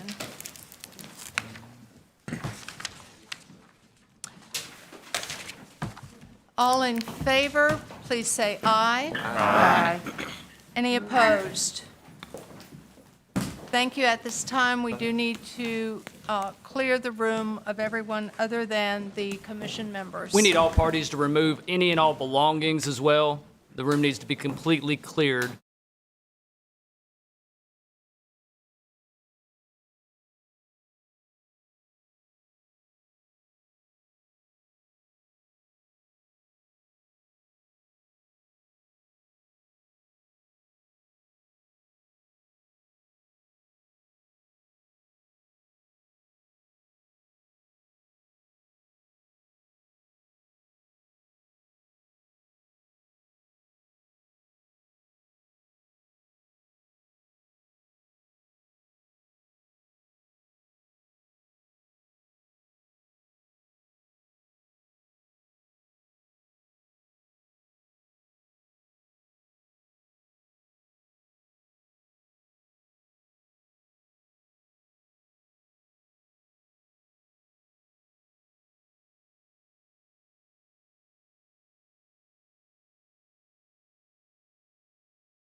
We are reconvening at 1:57 p.m.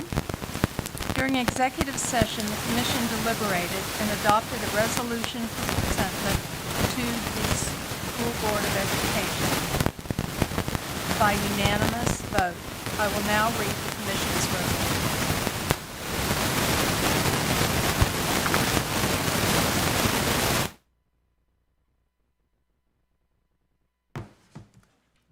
Whereas pursuant to Mississippi Code annotated Section 3717.6, 12B, the Commission on School Accreditation met in a regularly scheduled meeting on August 2nd, 2021, to determine whether there is sufficient cause to believe that an extreme emergency situation exists in the Holmes County Consolidated School District, which jeopardizes the safety, security, and educational interests of the children enrolled in the schools of this district. And whereas the Office of Accreditation, Mississippi Department of Education, presented certain information to the Commission regarding the Holmes County Consolidated School District's impairments related to serious violations of federal and state law and accreditation standards, serious concerns regarding financial resources, inappropriate standards of governance, a continued pattern of poor academic performance, and the failure to comply with standards that sustain a safe school climate, a copy of which is attached as Exhibit A and incorporated by reference as though a part of this resolution. Now, therefore, the Commission on School Accreditation finds the following. The Commission finds that there is sufficient cause to believe that an extreme emergency situation exists in the Holmes County Consolidated School District, brought on by serious findings related to serious violations of federal and state law and accreditation standards, serious concerns regarding financial resources, inappropriate standards of governance, a continued pattern of poor academic performance, and the failure to comply with standards that sustain a safe school climate, which jeopardizes the safety, security, and educational interests of the children enrolled in the schools of this district, and which, without intervention by the Commission on School Accreditation and the Mississippi Board of Education, could result in the continuation of an inadequate and unstable educational environment, thereby denying the students of this district the opportunity to learn, to excel, and to obtain a free and appropriate public education.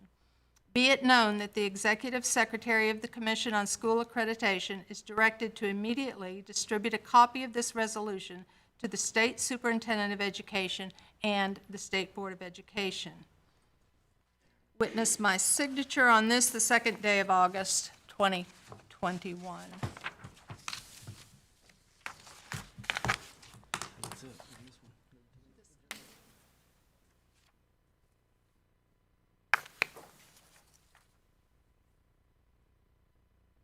This concludes item number 7 on the agenda.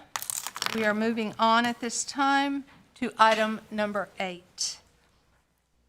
Consideration of a request to revise the Mississippi Administrative Code 724, Mississippi Public School Accountability Standards 2021, Process Standard 2.4, and I will ask Ms. Clemens to please present this information. Good afternoon. Good afternoon. Good afternoon, Chair, members of the Commission. Wendy, if you'll wait till we clear the room. Sure. Thanks.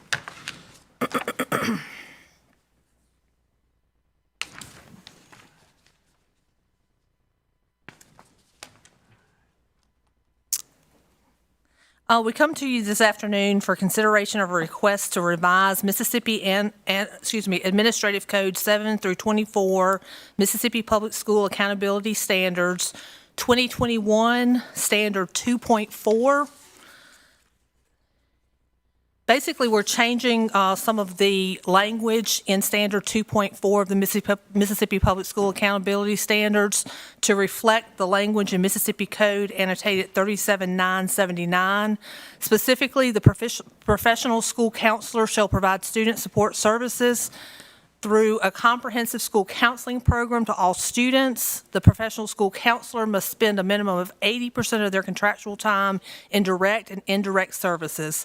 Again, this language mirrors the language found in Mississippi Code annotated 37979. So we felt it was important to put that in the standards, so when we go in to work with administration and school counselors that they would have an understanding of what the requirements are. Do we have any discussion? Any questions for Ms. Clemens? At this time, then, I will entertain a motion to submit a request to the State Board of Education to begin the Administrative Procedures Act, APA, process to revise Mississippi Administrative Code 724, Mississippi Public School Accountability Standards 2021, specifically Process Standard 2.4. And may I have a motion, please? I make a motion. Thank you, Dr. Martin. May I have a second? Second. Thank you, Ms. Vaughn. All in favor? Aye. Any opposed? All right, thank you. The motion carries. Thank you.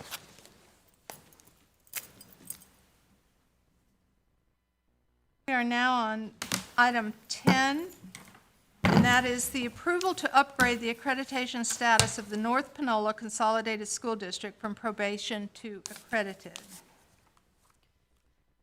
I don't really have anything to say.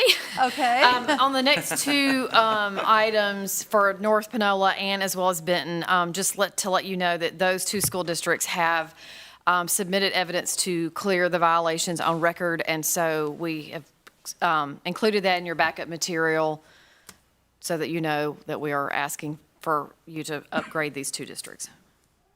Any questions, any discussion?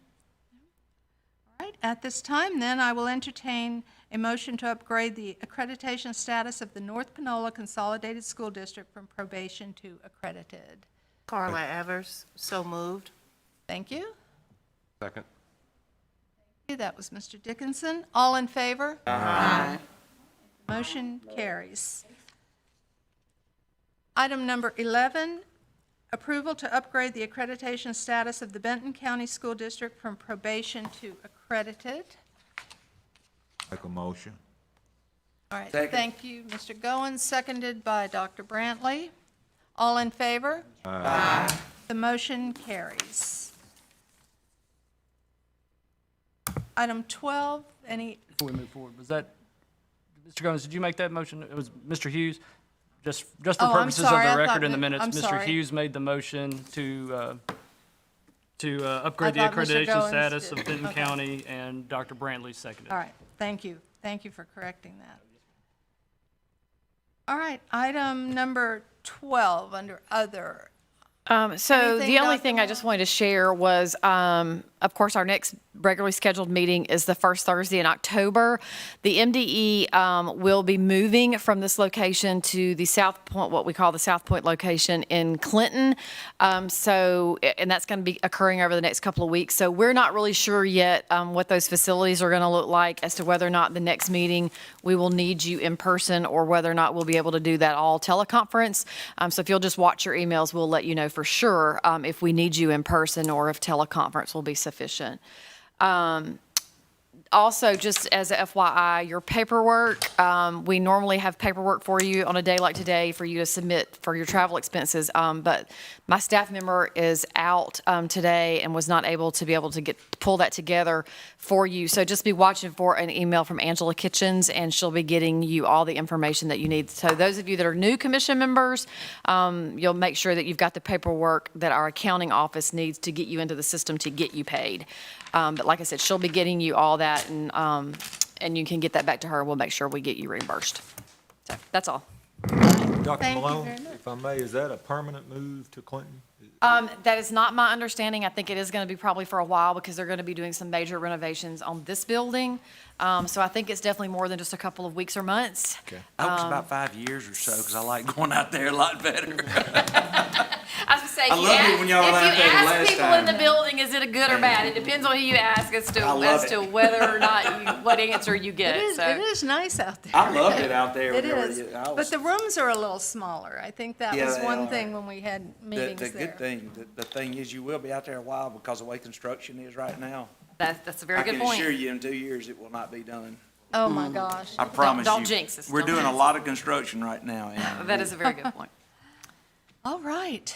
Well, thank you all very much for a productive but long day, and it was a pleasure meeting all of you. I And we hope do can have all- lunch Yeah, from I know. Hamill's Barbecue Yay. down in room 212 for any of you who'd like to stay and grab a bite to eat, or even if you want to just grab it and take a plate with you, then we can show you how to get down to room 212.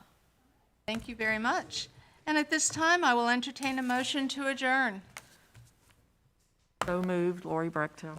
Thank you. Second? Second. Okay, thank you, Mr. Dickinson. All in favor? What do we Any do with all of opposed? these You can, documents? Dr. Malone's people. We just leave it? Yes, ma'am. What time Unless you did want you a say? souvenir. Yeah. 2:10. 2:10.